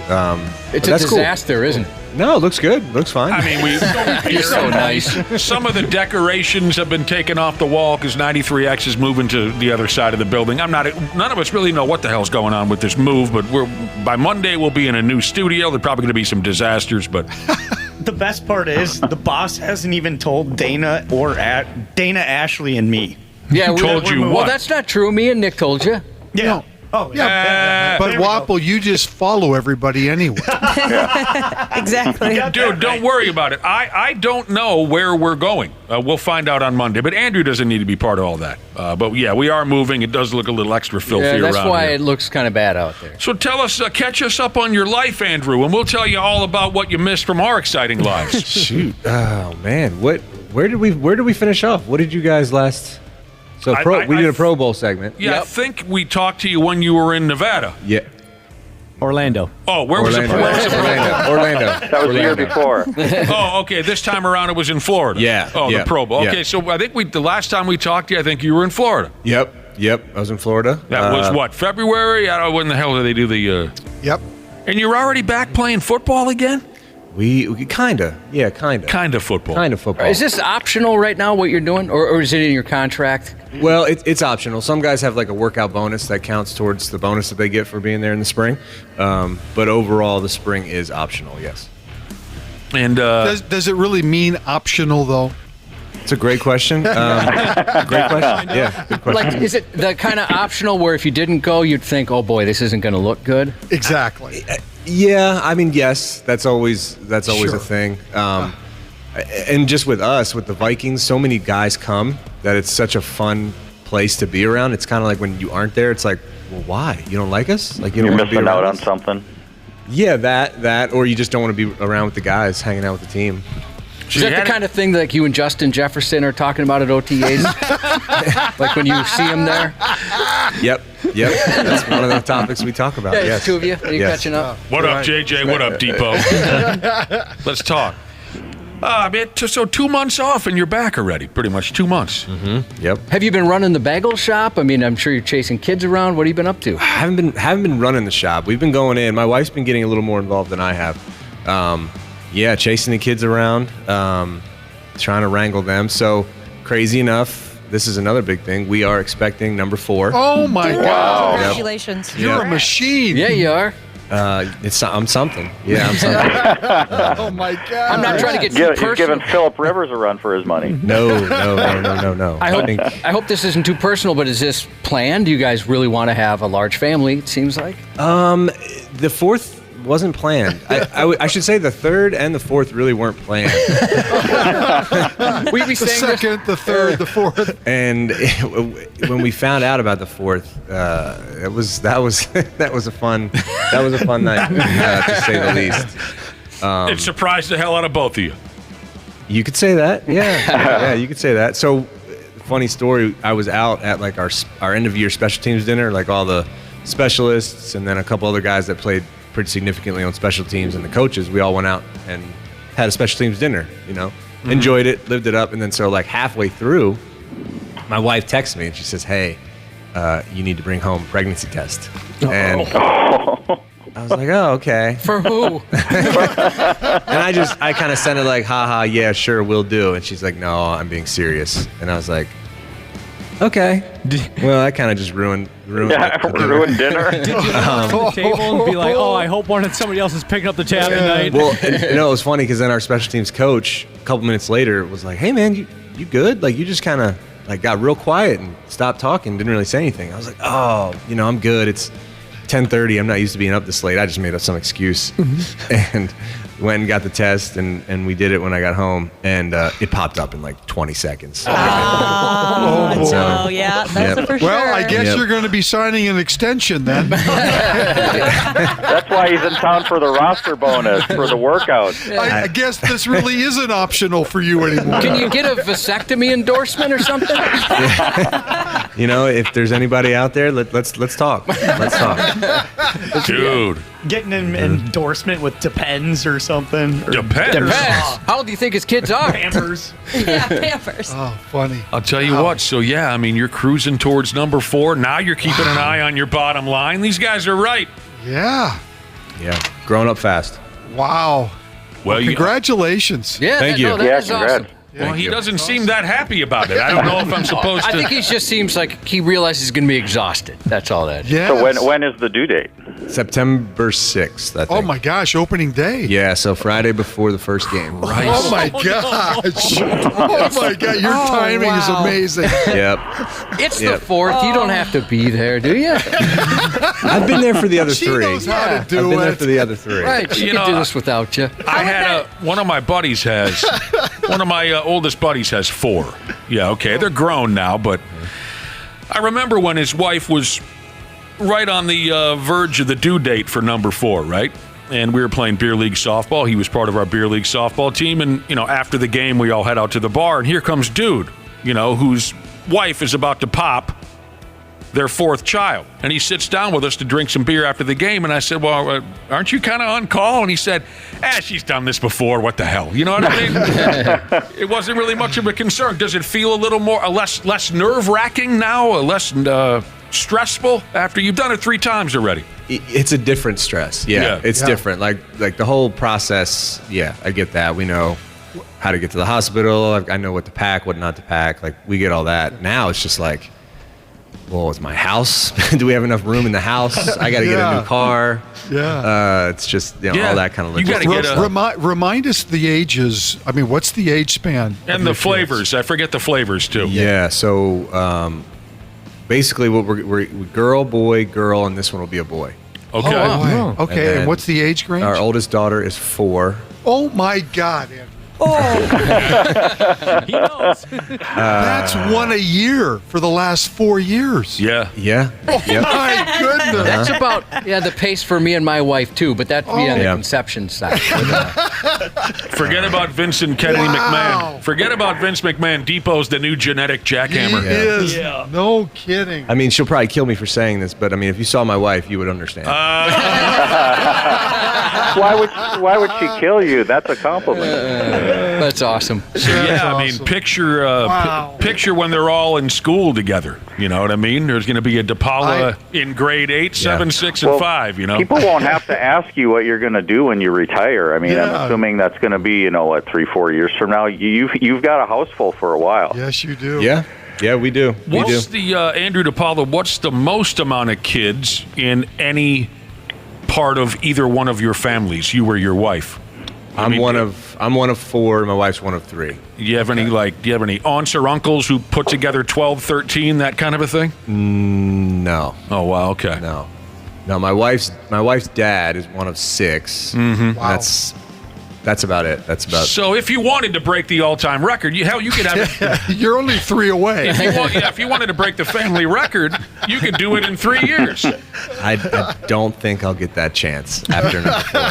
I have one of my aunts has 16. No. Yes. No. Wow. Yes. That's nuts. I thought my dad's one of 8, my mom's one of 6, and I thought those were impressive numbers, but 16. Yep, one of my aunts, 16 of them. I think at this point, I'm just taking a stab because I don't see these people very often.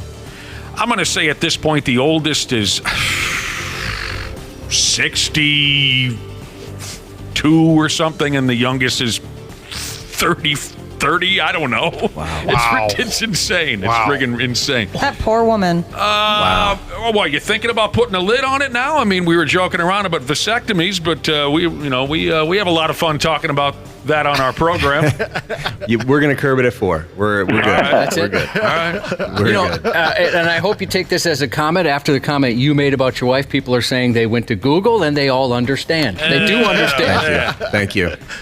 Wow. Mm-hmm. That's big news. That is Depot. big. Mm-hmm. Wow. That is big news. What did the other kids have to say about learning about new baby brother? Were they pumped?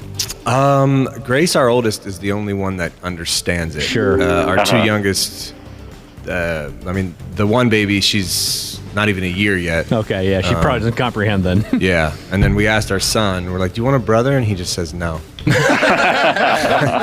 I'm good. Yeah. So I don't want any damn competition, he says. Some parents who have multiple children are saying, you know what, after 3, it just doesn't matter. You barely even notice. You already got 3. I would agree if our oldest was in school, but Yeah. she's not going to be in school yet, so we're going to have 4 at home for the next Oh year. my gosh. Do your parents and in-laws, are they pretty helpful? Oh, very. Yeah, that's good. Yeah, That's got to help. Very. And I know this is only the second time we've had you in person, but I mean, you look so friggin' defeated right now, Andrew. Thank you. You already look exhausted. Yeah, I'm sorry. How long ago did you find out? January. Okay, so it's been a little bit. Yeah. Yeah, because you kind of seem like you found out on your way in. That's your demeanor. No, it's Or just we told you or something. No, I mean it's just every time I drive my car, I'm like, shoot, I got to get another one. Like, Yeah. and that's on my mind. And then the options of cool cars with the more seats you need, it kind of goes down a little bit, doesn't it? yeah, and then plus my wife took vans off the table. No minivans, no Sprinter vans. So like, Oh, she gotta said find. there's a ban on minivans. I like that. Yeah. I mean, she refuses to drive one, so she's like, I'm not going to be a minivan mom. So I'm like, all right, that's fine. I'll just get one. And she's like, no, you won't. Yeah. Oh my gosh. Sign a new. What did Randy say? Sign an extension. Yes, sir. Oh, that'd be so funny to see the Vikings team parking lot, all sorts of tricked out cars, and there's Depot's minivan. Yeah. Just who's the car with all the baby seats in? Oh my god. Well, and then another, like, we were going somewhere yesterday, me and the 2 specialists, and I was like, all right, who's driving? I got shotgun. They're like, you don't want to drive? I said, dude, I got 3 car seats in the back of my car. Like, I'm not moving this. I can't. So no, I can't drive. Oh, that's a lot of work. That's a pain. Yeah, Yeah. that is a lot.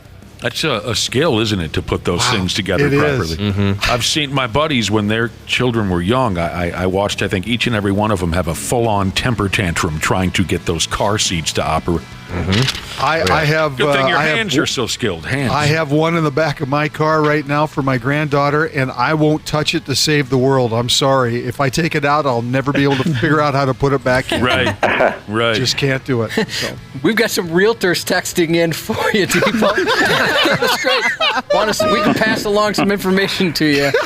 You're going to need a bigger place. We do know, true story. Josh and I do know some powerful realtors. Yeah. Yeah. That we could give you the phone number, and by God, they'll get you a bigger house. Yeah, you might drive by a couple hundred billboards of my guy on the way home. So, yeah. I believe it. If there's anybody out there with a deal for cars, I'm a little more interested in that. Yeah, okay. All right. That's good to know. I got you covered on that front. Well, Oh, did okay. Kirk sell his house yet? Cousins? That's a good question. I don't know. Maybe move in there. I think they may have already. A buddy of mine, he's a contractor. He fixed that place up, so I wouldn't recommend it. Yeah, he did a lot of work there, so stay away.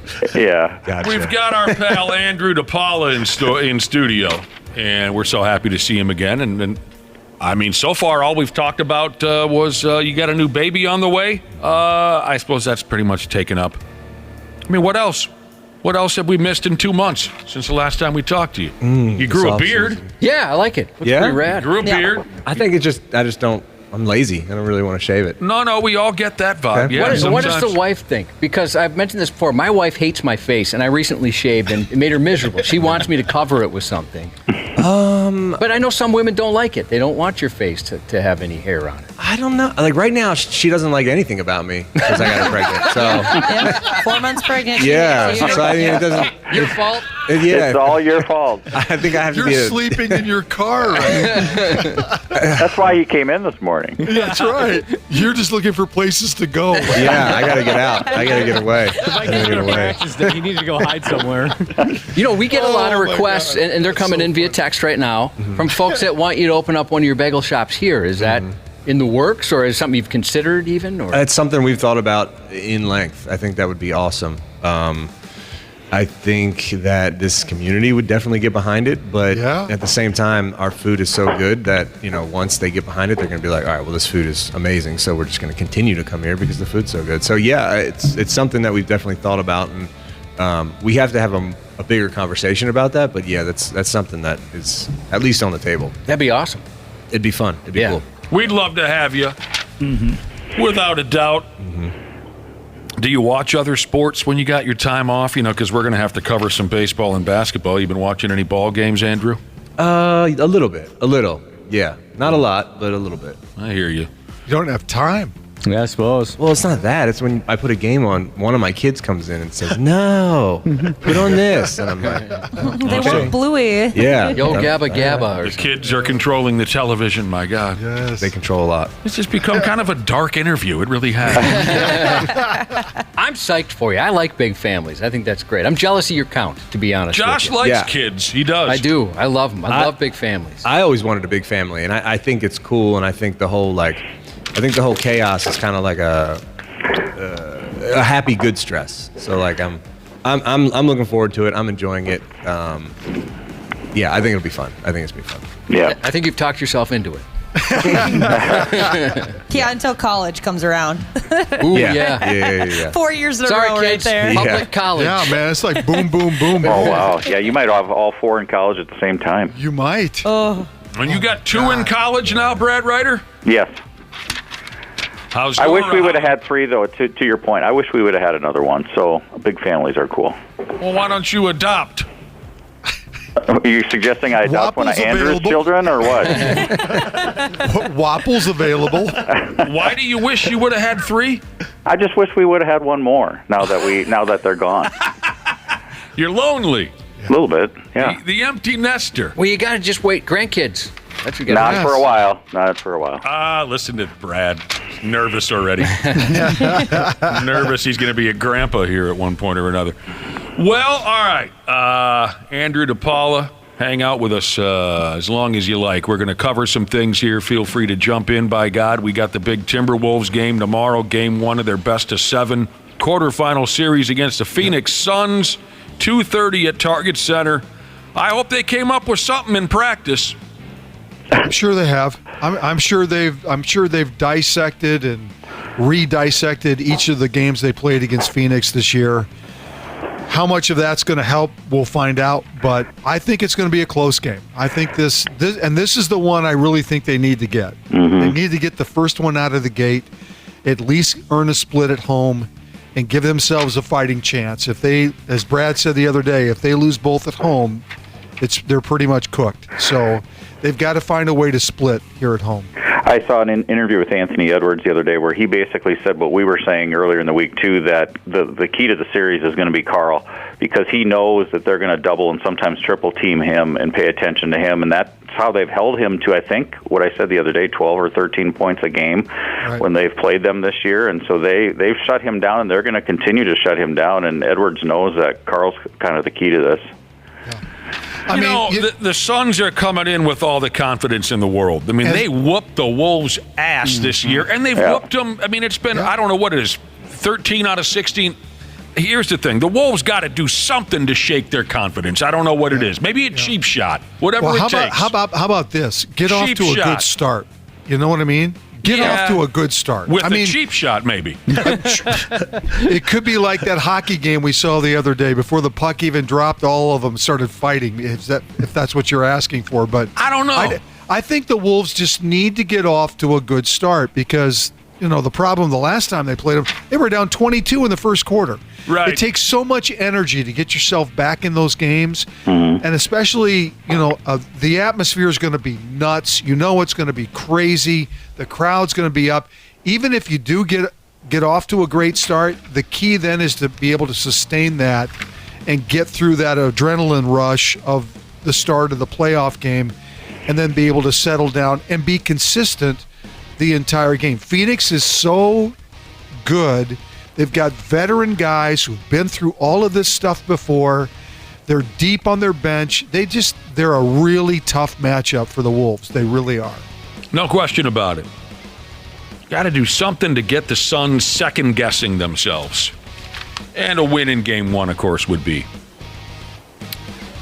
fall into that category. Yep. So the final play-in games are tonight. The Kings and the Pelicans, the Bulls, and the Miami Heat. And Jimmy Bottles won't be available for the Miami Heat unless even if they make it all the way to the finals, I don't think Jimmy will be healthy enough Miami to play. could still win this game tonight. Well, sure. I think Chicago's the better team. Miami could still win this game tonight, but you're right. They're not going far without Butler. Well, no, and whoever wins this game's got Boston, so That's good luck. Yep. Friggin' Boston. You know what I'm saying?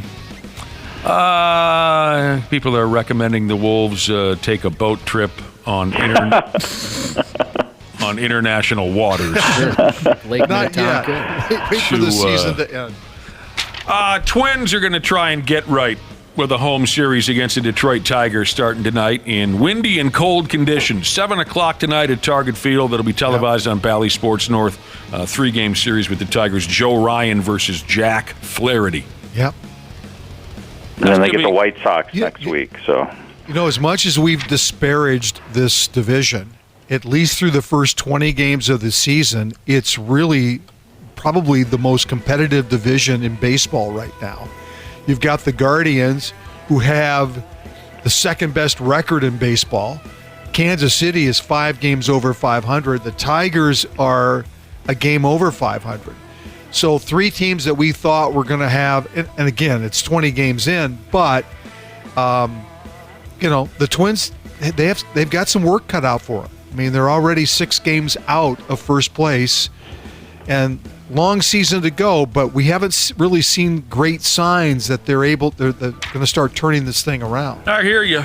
So be nice to have a nice series against the Tigers where they can pick up some ground quickly against division opponents. It's going to be cold tonight at the ballpark. It's going to be really chilly. You're going to want to dress like an old-time Vikings game at the Met. Cold and windy. We got softball game this afternoon I'm not looking forward to either. Nobody cares about your I'm just going to freeze my extremities off. Hey, you asked for it, man. I know. You signed up for it, Brad Ryder. That's right. You signed up for it. Here's a cute baseball story here, and then I could ask Andrew DePaola, when the Vikings travel by airplane, Andrew DePaola, do you guys have your own plane? No one else rides around in the damn thing? It's just the Air Viking kind of a thing? No, I think it's a normal Delta airplane. All right. They don't let you guys crawl up into the cockpit and steer for a while, do you? I guess it would depend on who you are. They've never let me. That's a good answer, yeah. Good answer. There's a story coming out of the Colorado Rockies ball club here. An investigation is underway by the Federal Aviation Administration. That sounds pretty serious. United Airlines is involved in this investigation as well, because a member of the Colorado Rockies traveling party, they haven't said if it was a player, trainer, coach, whatever, was allegedly seen on video sitting in the captain's chair when the airplane was going from Colorado to Toronto a couple weeks ago. Uh-oh. Who the heck would see that? I don't know. They had a video in the cockpit. You know what I mean? Oh, I see. A camera in the cockpit. Okay. And then I think a member of the Rockies shared this video on social media thinking it's all fun and games. And the FCC, no, that's who we got to worry about. What did I say? The FAA, they found out about it and said, we can't have beer-bellied third base coaches sitting in the... They don't know who it was, but, I mean, that's scary. What the hell are you doing with that? No. Blame the captain on that one. What's he doing getting out of the seat? I don't know.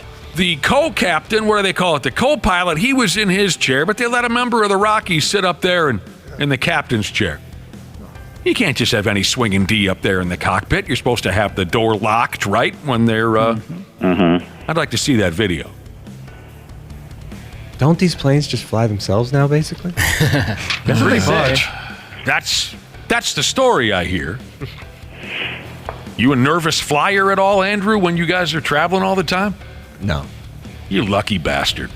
I hate it. I don't trust any damn thing that's going on in those airplanes. The minute I step foot in the airport, I start to get squirrely. What is it that makes you nervous? Every damn thing. A big part of it is control. Yep. Okay. Randy Shaver, you're with me? I'm with you. I'll do it, and I've traveled plenty, but I'm super uncomfortable. Yep. Yeah. Do you guys have to drive then too? Drive? What are you talking about? Like yes, if you're going I on a always road drive. trip? Oh, yes. Oh, yeah. I mean, yeah. But I don't look at car rides as the same thing as being 30,000 feet in a tube. Sure. You know, right. With I just keep thinking it's a lot safer to do that than drive. Yep. I don't know. It is. Yeah, I'll testify to that. Yeah, I was going to say, Randy could testify to that recently. Here's something that you missed, Andrew DePaola. Our guy Randy Shaver there. True story. He damn near died in a car wreck a couple days ago, and here he is. Yeah. What happened? Long story, but my Thunderbird lost its battle with a semi-truck. How about that? Which usually happens. Yeah. Wow. Well, I'm glad you sound okay. I don't know what you look like, but I'm happy to be here. Put it that way. Oh, that's good. When you walked into work yesterday, was everyone giving you hugs? Or? Yeah, I got a few of them, but yeah, it's pretty surreal even today. As I get up every morning and look at my garage and I see that empty space, it's like, oh my God. Yeah. So pretty soon that'll be you, Andrew, with all your cool cars. Just empty space. You have to have the big family hauler. Yep. You ever had any frightening experiences traveling by airplane in your career in the NFL, or even personal experiences? No. Well, aren't you just the most charmed sumbitch of all time? Aside from the 4 kids the scariest one I ever had was actually with the Vikings on the Viking charter. Oh, really? When Jerry Burns was the head coach. Oh, they should have had Jerry steering the damn thing. And we had like an engine blow or whatever, just kind of caught fire. And oh my God, you talk about panic. Everybody was panicked. You really saw fire out the window? Yes. Did you guys have to make an emergency landing? I think we were landing when it happened. Oh, and so good. but scared the hell out of us. What, did Jerry have anything to say about that? I think Jerry was about 3 drinks in, so I think Jerry was doing just fine. He would have had the balls to just walk up and get in the captain's chair and say, I'll handle this from here. Yeah. I don't think Jerry would have been afraid of that situation at all. Well, man, good for you, Andrew, because I've had some friggin' gong shows on airplanes. I just...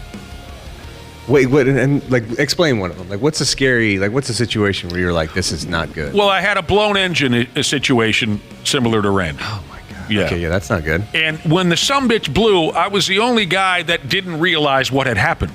So I'm still sitting there sipping on my beer, trying to start conversations with people. Everyone else on the airplane's face is completely stone white, and they're gripping their chair. So how'd they know and you didn't? Because I was a novice flyer. Gotcha. So there was, I remember a boom, but I just thought that was, I didn't know what the hell was going on. I'd probably only been on 2-3 plane rides in my life at that point, so I just didn't know. And next thing you know, we're swinging back towards the airport, and it didn't dawn on me what the hell was going on until I looked out the window, and there was 11 fire trucks and 15 ambulances there waiting for us. You know, when we took that turn to come back to the airport, I saw they already had the emergency vehicles on the ground, and I thought, son of a bitch. This is serious stuff. But But that's good though, because you didn't realize until it was all over. I was one of the lucky ones, I guess, in that aspect. Yeah, that's the way I'd rather have it too. Yeah. Those smaller planes are scary too. I've been up in a few of those, and I had an incident in one of those. That's kind of scary. Yep. Yeah, that was what it was. It was a small little private plane, even type of a deal. All right. Yeah, you don't want to hear all my plane horror stories. I've told them a million times, but trust me, I've been unlucky. The Pigs lost the final. The score was the completely unnecessary 4 and the Pigs 3. So that's it, and that's all. Playoffs start tomorrow. Any closing comments on the Pigs? Well, I was reading an article yesterday that said that basically the offseason is going to be somewhat quiet because they've got a lot of long-term contracts with players, and they've got cap issues because of the end of the Parisi-Suter situation, which lasts one more season. So that really we're not going to see a lot of movement with this team. It's going to be basically the same team next year. The difference, obviously, hopefully, is that they'll be healthy. Injuries just decimated this team, especially on the blue line for the season. And hopefully that will change for next year. They were a really good team when they were healthy, but, you know, things just happen. The one thing that they found out, though, through the injuries is that Brock Faber's for real. Yep. Brock Faber got a chance to play a lot this year because of the injuries to their defensemen. And so they found some depth for sure. But from what I was reading yesterday, it looks like they're pretty locked into what they already have for next year. And they just got off to an awful start early in the season, and I think if they can rectify that and not get off to an awful start next year, you know, maybe things can look a little bit different. Well, it cost Dean Evison his job. For sure. I mean, the spray tan man. The start cost him this job, and Hines, they did have like a resurgence when Hines took over, but things just kind of leveled out, and they missed the playoffs for, I think, only the second time in the last, 10 years or so? So it's certainly disappointing, but somewhat understandable when you look at all the injuries they had. Thanks a lot, Ryan Suter. You know what I'm saying? I'm wearing don't blame Zach. I'm wearing my Brock Faber glasses now. Oh, yeah, you are. You know how he wears those big giant glasses like he's Sally Jesse Raphael or something like that? I went, the friggin' wife went and got some new glasses for the both of you. Got those? I got these big oversized ones on. I think I look like Brock Faber. I like them on you. Thanks. What's his name over there? That's Wapple. Yeah, you've worked with him for a long Zach's time. retiring. Zach Parisi told the Denver newspapers that after this run, he's done for good. Well, he told us first. He more or less told us the same thing, he right? alluded Told us to it, first. if nothing else. Well, then we hope he finishes by winning his first Stanley Cup.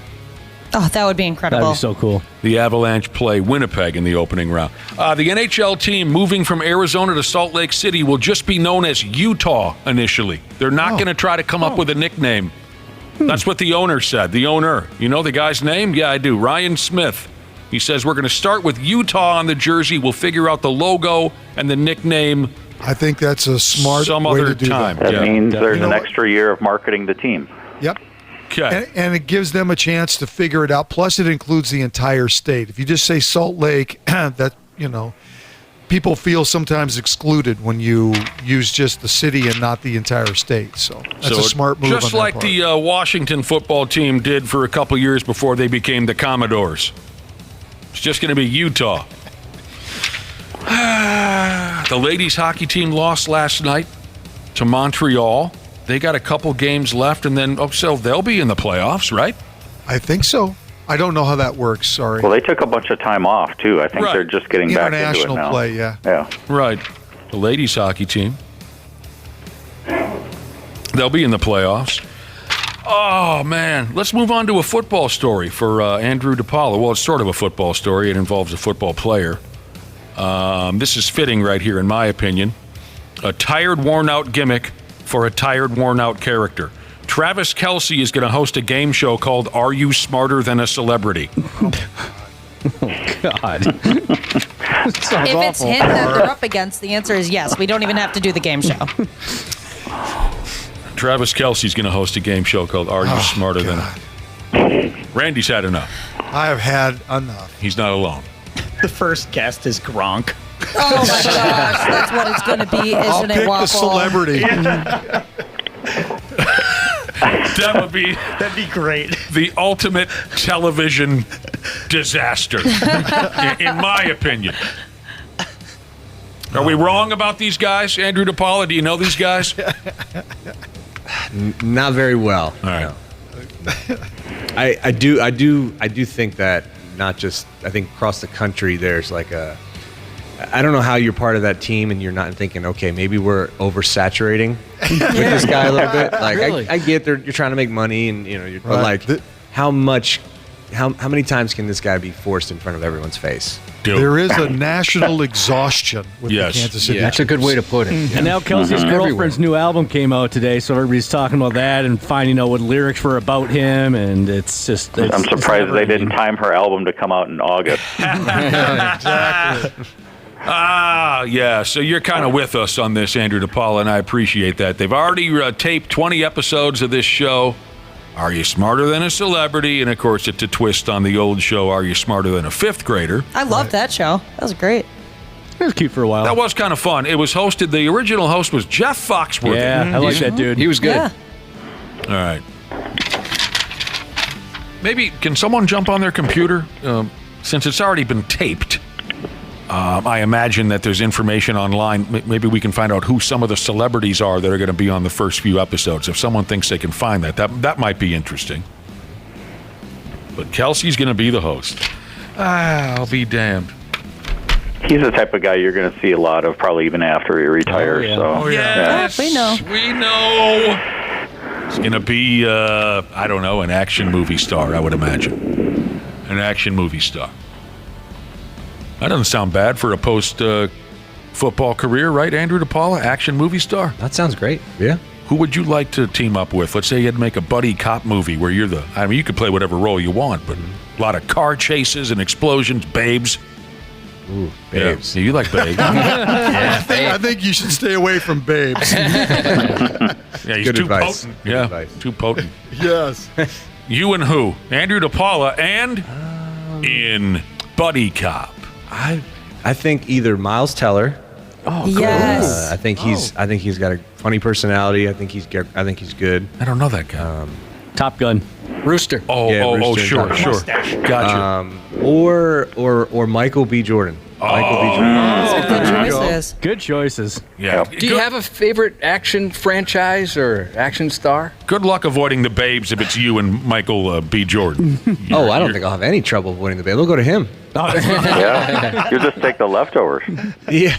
No. So a favorite genre? Is that what you? Or an action star or a franchise? Franchise. I kind of grew up watching the Lethal Weapons. Oh, okay. Sure. You know, I enjoy those movies. Yeah, those were great. You get into like Rocky or Rambo or anything like that? I never really got into Rambo until like pretty recently. Rocky, yeah, of course, Rocky, yeah. So good. I don't count that as like an action. Oh, the Bourne movies. Bournes are cool. Yeah, Bournes were good. Bournes was a good series. Bournes are all cool. Yes, they are. Especially if you just use 4 letters to spell the name. Who said what? Who said Jack Reacher? I said Jack Reacher, that series too. I love that series. What about John Wick? Yes. Do you watch John- those? I That's a did. little Yeah, I violent, watched those. boy. Yeah, John no, Wick's you're like not John kidding. Wick's a little too over the top. It's just Yeah, like it's over the non-stop action all the time. I think they say like 5 words. The rest is just killing people. Yeah, I don't even know the storyline. I just think he's just killing people. Those are fun. Those are fun to watch. Yeah, but no, the Reacher series. Me and my wife just finished season 2. Yes, we're into that. We're He's a into that. babe. He's a babe. He's a handsome guy. He got better looking for season 2 somehow. I don't know how that happened. Here's a question from a listener, Andrew DePaola. Have you seen the action movie The Naked Gun? Yeah, I have. Yes. Starring not Frank, that was his character name. Leslie Nielsen. O.J. Simpson. O.J. Simpson died. Did you see that, Andrew DePaola? I did. Yeah, I did. What a hell of a deal that was. Well, there you go. Oh, God. I suppose I do have one more final here for us. It's one of these scumbag online scam artists, dicks, that we read about from time to time. A guy who went by the fictitious name of Aaron Rodgers was able, I guess he was able to convince a woman that he was the real Karen. And over the course of a couple months, she gave him all her money. Oh. I guess she thought he was... It's hard to say in the story. The story's poorly written. I can't tell if she thought he was the quarterback or she just had no idea who Aaron Rodgers is. Do you have a guess on that, Josh? I assumed that most people probably know who he is, and he used a picture of Aaron Rodgers as his profile photo. But I guess she was a little bit of an older lady, so I don't know. Maybe she doesn't follow football at all, and she just just fell for this random guy.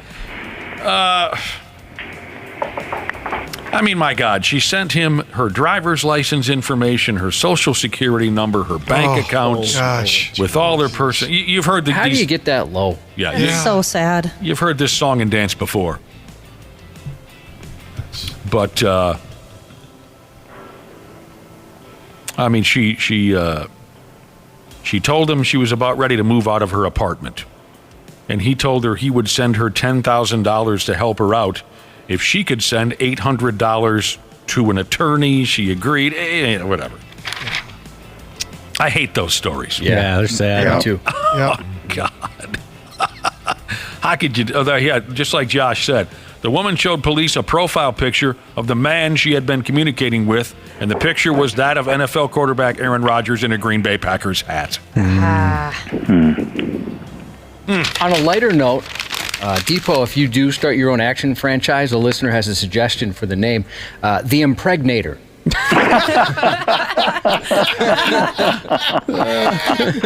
you already have some videos of that, or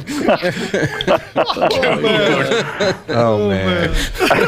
I think unfortunately that series is now over. So that series was canceled. Yes. Yep. For lack of co-stars. It had a great run. 4 seasons. Yeah, that's not bad. Yep. That's pretty good. Randy, you're really getting a kick out of this, aren't you? I just know, having 2 little grandkids that are about, 15, 16 months apart, how exhausting that is for my son and his wife. I can't imagine having 4 under 4. That is just, your wife is a saint, man, because that's going to be so much work. Holy cow. Yeah. Well, my daughter will be 5 by the time this baby's born, if that helps. The good news is when they get to be between 12 and you're going to have some fun ages where it's going to be marvelous. But boy, right now it's just a lot of work. Ass deep in diapers, a buddy of mine. Yeah, no. I'd say your sweet spot's going to be between about 9 and 15. Yeah, that's going to be. Those are going to be awesome years if you survive. Yeah. I just gotta make it there. Probably still be snapping for the team at that point. Hope so. Andrew, it was wonderful having you back. It was wonderful being back. Thank you, guys. Yeah, welcome back. Always a lot of fun. Oh, good. I hope so, because we absolutely love having you on, and I'm assuming, have we locked in having you on this upcoming season? If not, we got to get on that, because it'd be a shame not to have you as our weekly guest talking about the Vikings. It's been awesome. I'd love to be back, so I don't know if who makes the decisions around here, but I would love to be back. So, I just saw Andrew's looking around the room. It ain't any of us. We just found out we're moving studios yesterday for Monday. We'll certainly do what we can, because we love having you on, and another season will be terrific. So welcome back to town, and don't be a stranger, and we hope to talk soon. Yeah, thanks, guys. Thank you so much. Andrew. Randy and Brad, you guys go have a good weekend. Okay, thank you. We'll be back here in a few minutes on the program. Half-assed morning show. They're loud, they lose control, they do their little circus act, they're a nuisance. 93X. Our experienced and certified technicians at Standard Heating have been trusted to keep our fellow Minnesotans comfortable and confident for over 90 years. We're ready to do the same for you, providing comfort you deserve since 1930. It is the triple savings spring sale at Standard Heating and Air Conditioning. Install a new furnace and AC combo and save up to $3,000 with manufacturer and utility rebates along with Standard Heating's discount. That's a trifecta. Visit standardheating.com. Named one of the best personal finance podcasts, The Stacking Benjamin Show with Joe and his friends makes financial literacy fun. Work hard and save your money. That way, when you're old like me, you can buy the things that only young people can enjoy. Squirrel watching. You heard it here first. Get yourself a squirrel cam, spend $30 a month on nuts, and you'll be at early retirement before you know it. No, Piggy, this is the Road to a podcast nobody listens to. Find out more by searching The Stacking Benjamins podcast, wherever you listen. Half-assed morning show. 69. This show sucks. Who are you, fart knockers? 93X. Oh, Christ, yeah, we got to go back on the air. F me running. It's 8:28 Friday morning here on the 93X Half-assed morning show. I almost completely forgot that we're going back on the... So here's the deal. A little more to do. Yeah, we got a little more to do. We got a deal cooking around here. We're moving. Moving from these here studios to a different set of studios in the same building. Not new, just different. And the reason we're telling our listeners now, the brother and sister hood, the reason we're telling you now is things might be a little iffy on Monday morning. We'll do our best for you, but things might be a little iffy. I'll tell you this much. It's going to be weird broadcasting from a studio that's never been on fire. Right. Yet. It's going to be weird broadcasting from a studio. Yeah, as far as I know, right, there hasn't been any issues over there. That's never been on fire before. Is there anything that you'll miss, Josh? Anything you'll miss about these here studios that we're setting in right now? I mean, how long have we been... We went over somewhere else for the majority of our time. We've been in here, haven't we? The majority, yeah. So we were in a completely different building at first, for maybe, I don't know, a year, maybe. And then we were in the studios we're in now.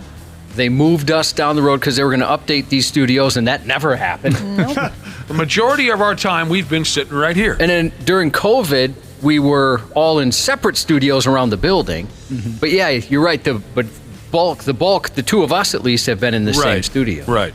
I don't like change at all. I was telling my boyfriend that last night because I was complaining about having to move, and he was like, well, it sounds like everything's going to be okay. You know, look at the bright side. And I had to inform him that when I was like 11, my dad sold his truck, and I cried for like 3 days about it because I don't like change that much.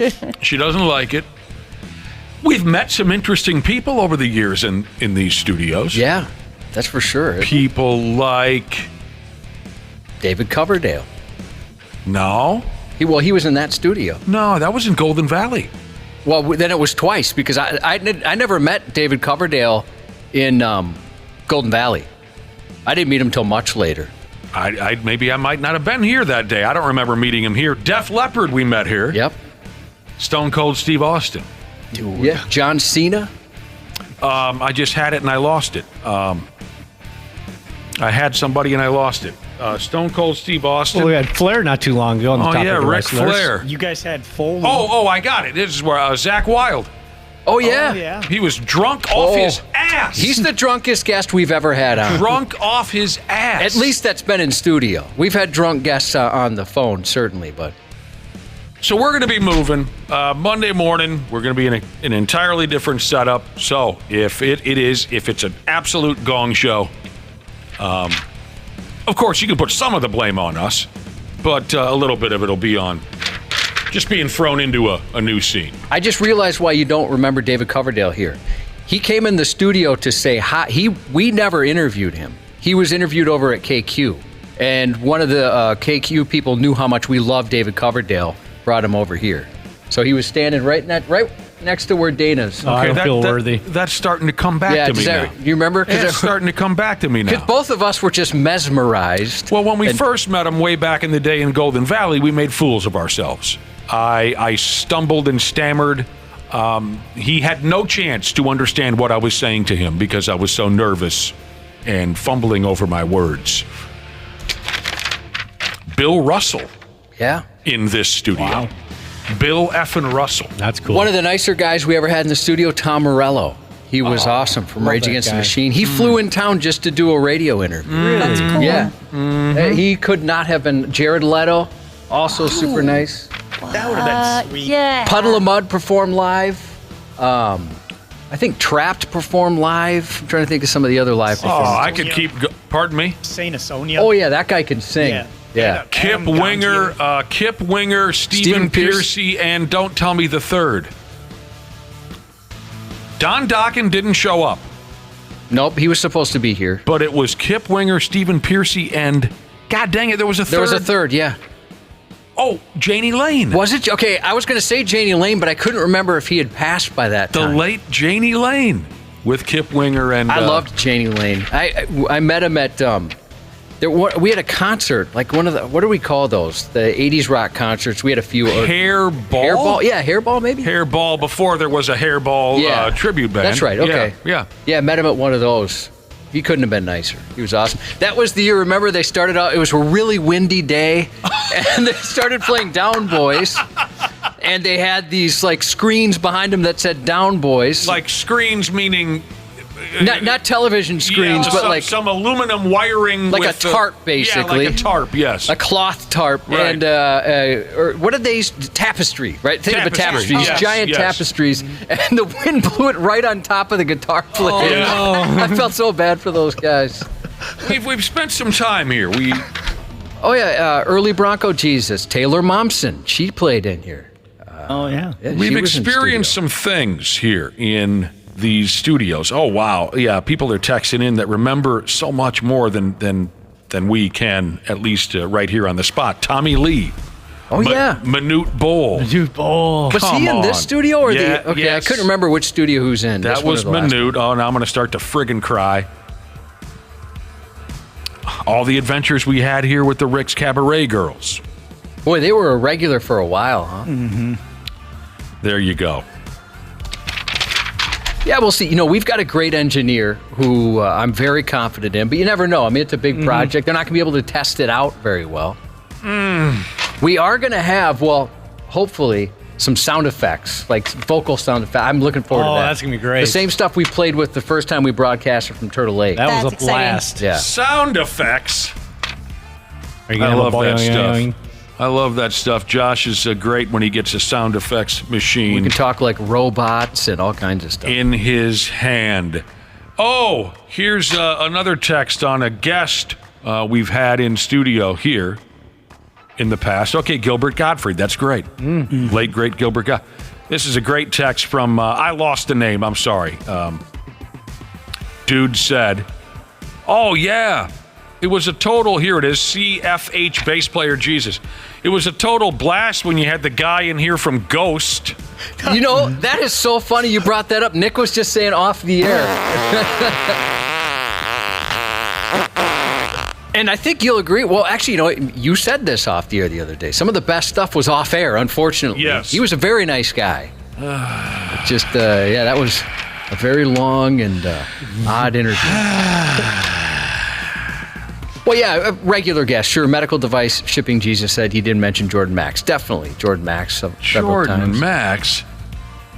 Yeah, Joe Mauer was my favorite. I know it wasn't too long ago, but That was so recent, I almost forgot about And Joe Schmidt. Mauer. Dude, and that guy is cool. Yeah. Joe. All right, here we are on the... God, I try so hard with this stuff, but I just get instantly aggravated. Here we are on the verge of the eve of 420. That's where we are. Tomorrow's 420. But we got something cool. We got something cool going on around here. We're giving away grass. Scoot on up to the radio. We're not kidding about this. Gather the kids around. We're giving away grass. Starting next week, you can get all signed up for it. Listen next week. Listen during our show. Listen at around 10 a.m. Listen at around 3 p.m. You're listening for one of those cute little keywords to text in. And that way you can enter for your shot to win free grass. You could be selected to compete next Friday on our Programski to win up to 2,000 square feet of sod. Dude, that's awesome. Plus delivery and installation And that prize is provided by A&L Sod. Like Josh said earlier, we don't know exactly the price tag on something like this, but what did you call it earlier? Impressive? It's impressive. It is impressive.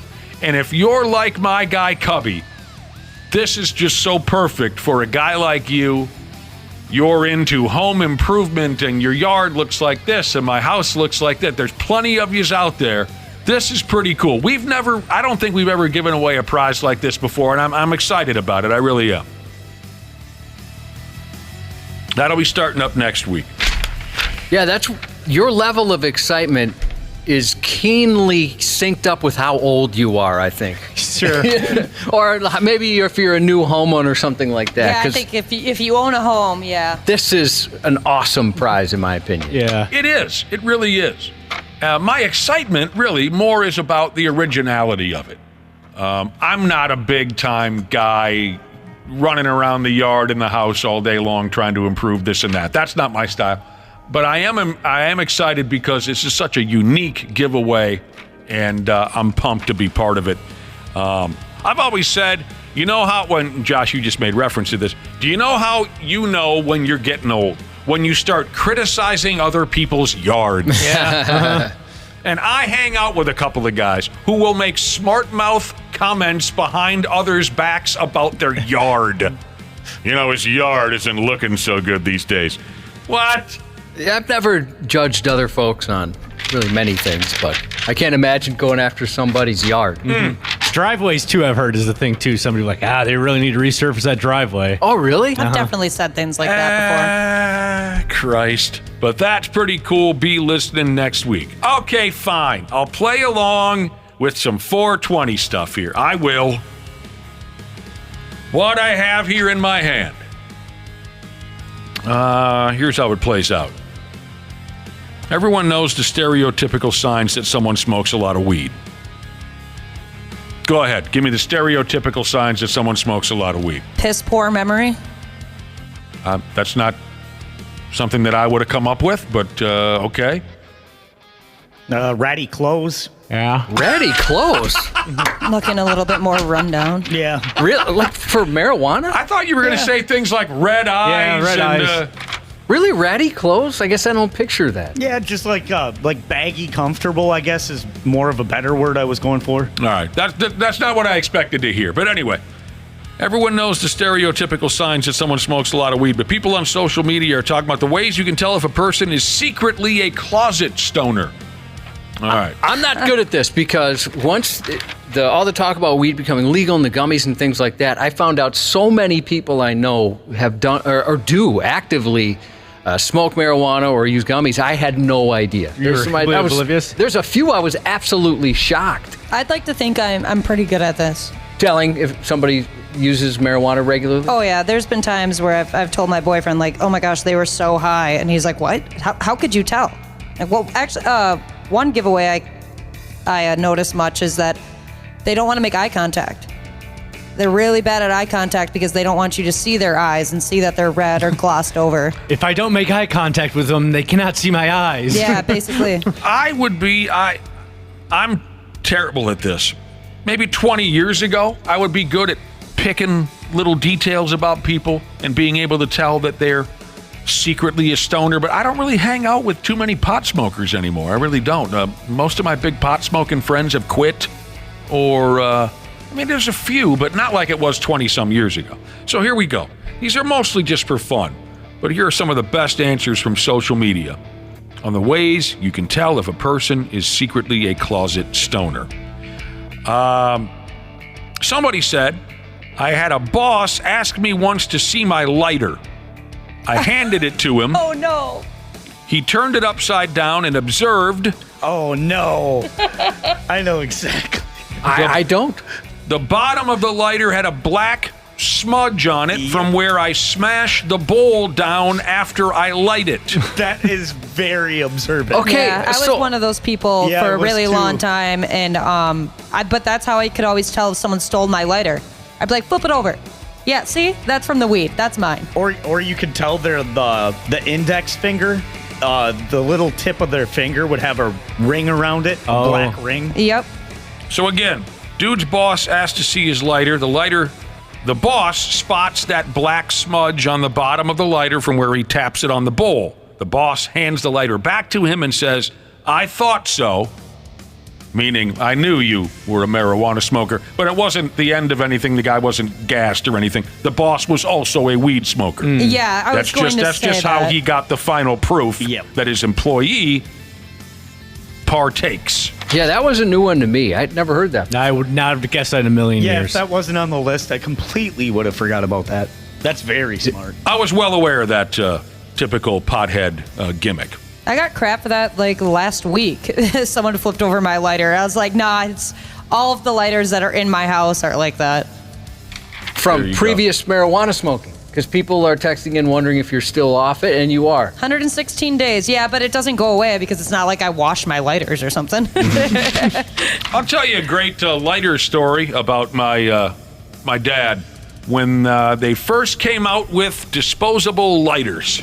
I don't know when that was. Let's say it was the 60s. I don't know, but it was a long effing time ago. The old man, being a cigarette smoker, was so used to using matches.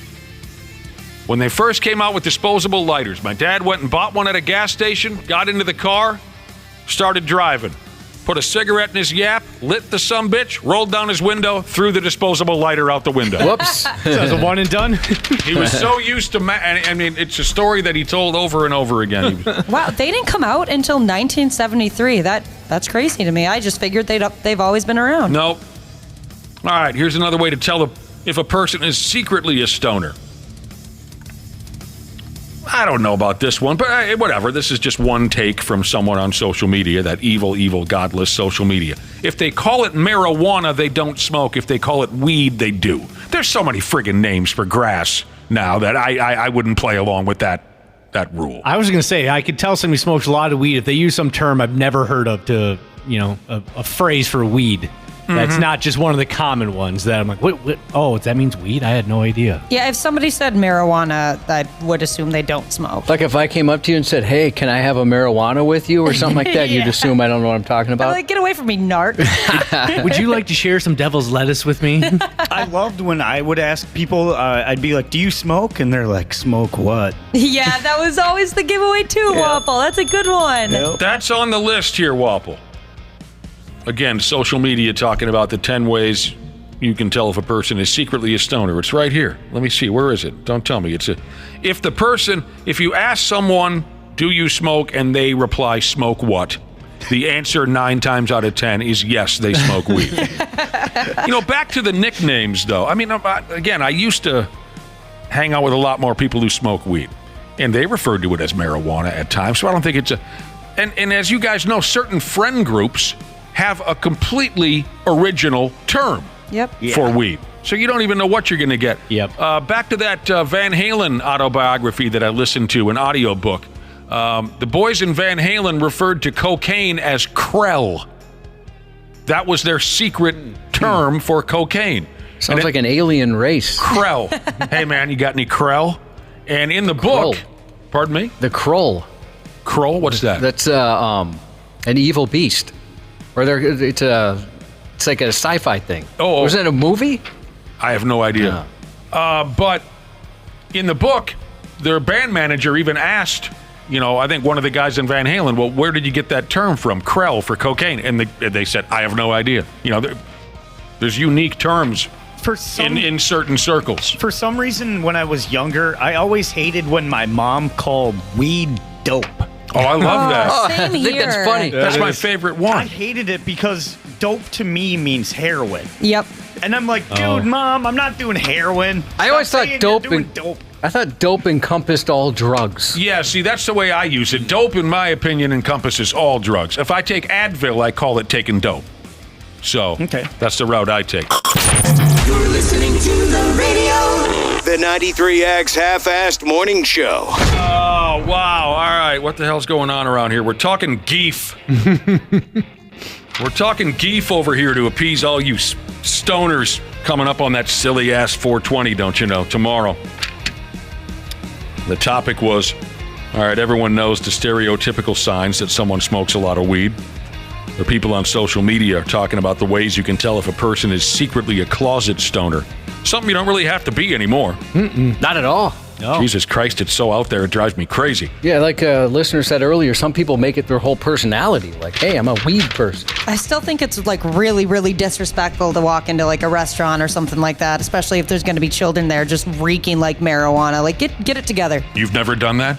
I was pretty good at the whole. I would smoke not on my way to anything. I would smoke at home. Here's my guess. You smelled just like a big, fat marijuana cigarette and you didn't know it. Right? Because it doesn't... No. It's different than hot boxing in your car. Or stepping into a place. Even if you just had a little bit of weed in your pocket, you can really smell it.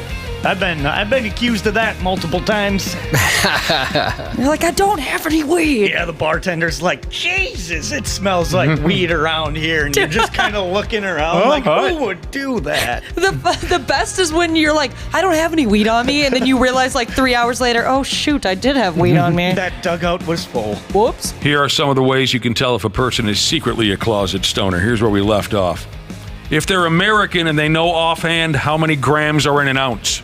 That's a good one right there. That's a really good one. That's really good. I have no idea. Nope. And it's always your buddy who knew nothing in math class, was terrible with numbers and equations and stuff, but they can just drop that knowledge on you like that. How many ounces it is? How many grams are in an ounce? Can I guess? Can we guess, Josh? Because we have no idea. Before Wapple gives us the answer, I'll say 50. What's your guess, Josh? Okay, 30. That's higher than I would have guessed. They're close, there's Josh. About 28 grams. 28? Yep. That's hilarious. Josh, you were very close. Unless he's your homie, then there's like 32. Yeah, 32.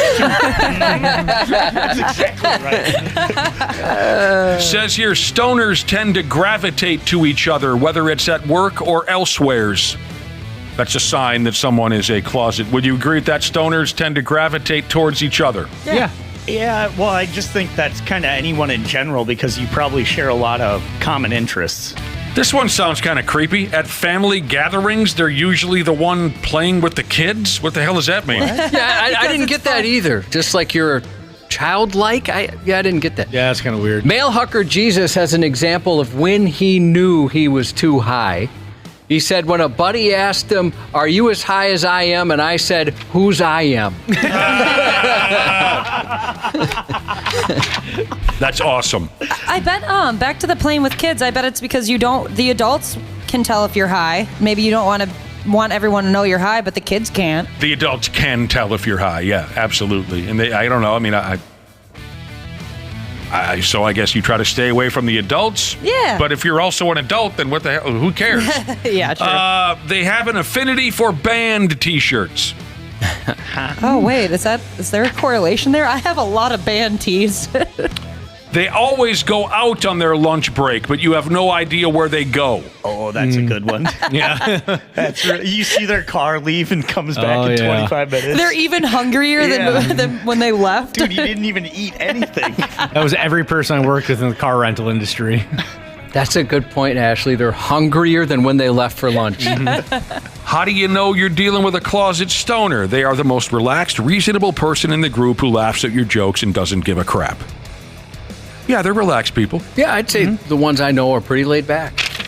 Here are a couple of texts I got from our listening audience. Weed people can't hide the laugh. There are certainly some of you who cannot. There's just nothing you can do. I wonder who that could be. Who's you that? have a stoner laugh 24/7, I think Waffle. I always have a stoner laugh. Oh, And I don't it's think so your laugh is loud. stonery at all. I think it is.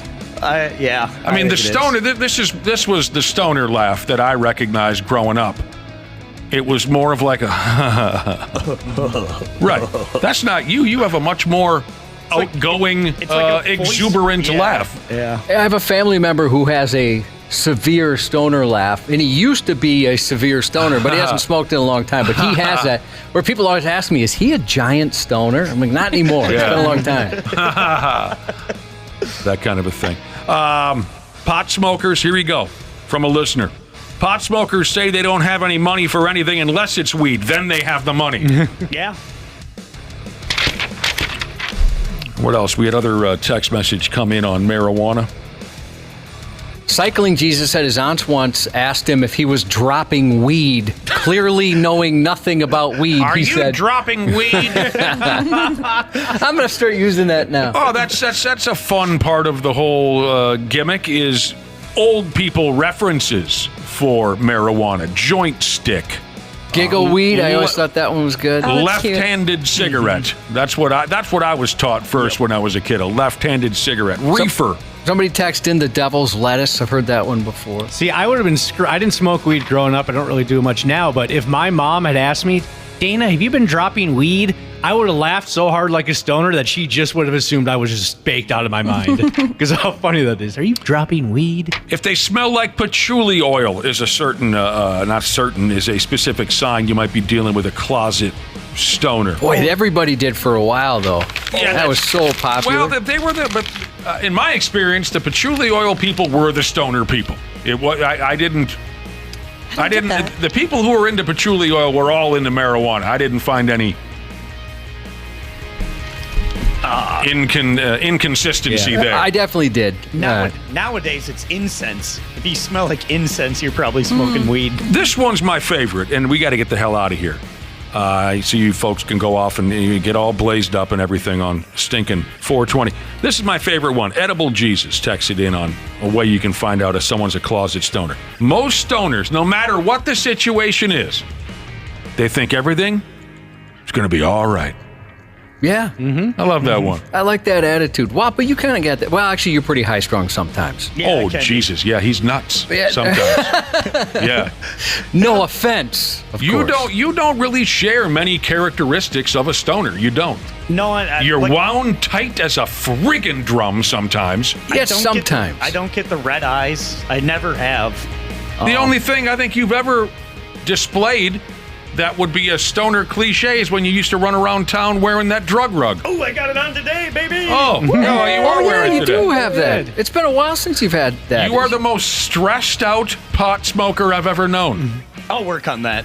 I think you have, Ben, to give you credit. I just need to up my intake. Yeah, there you go. There I think that's my problem. Every once in a while, you remind us that you can get a little goofy, but I'd say 99% of the time, you figured it out. Boy, I can 99. I think that's up there. Would you guys agree? Yeah, I'd agree. Yeah, it's a lot different. 60 maybe? 420? No, 99. Sadly, we have to say goodbye to the kitty Athena. Purple Belt Jesus and family had to put her down, and the family hopes she's celebrating tomorrow, 420, with a big fat-ass bag of kitty nip up there in kitty heaven. Only in America, Jesus texted a happy birthday shout-out to his now 5-year-old Boston Terrier, Farley. Native Restoration Jesus wants to send his best wishes to his wife going in for a brain MRI today. Good luck there. Could I get a birthday shout-out to Rusty Staple Jesus from his younger, better-looking brother chasing that carrot Jesus?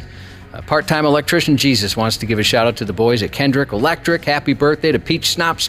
She's is turning 99 today. What? Whoa. 99. Bug-Eye Wagon Jesus is driving 5 hours to party with Grandma. Happy 50th to Schwing from the Long Hairs.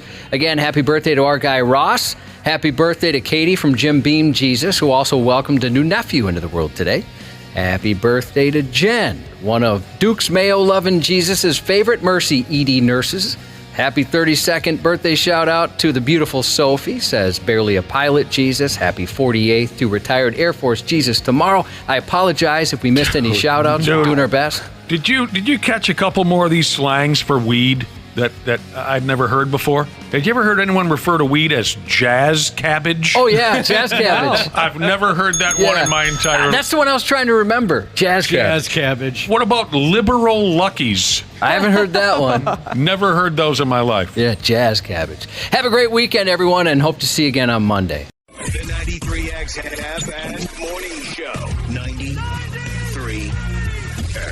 The 93X Half-Assed Morning Show podcast is sponsored by Standard Heating and Air Conditioning. New episodes drop each weekday. If your podcast platform has ratings, go ahead and give us 5 stars and maybe give our enemies 1. Thanks, and here's a word from our sponsor. Install a new furnace and AC combo and save up to $3,000 with manufacturer and utility rebates along with Standard Heating's discount. Visit standardheating.com.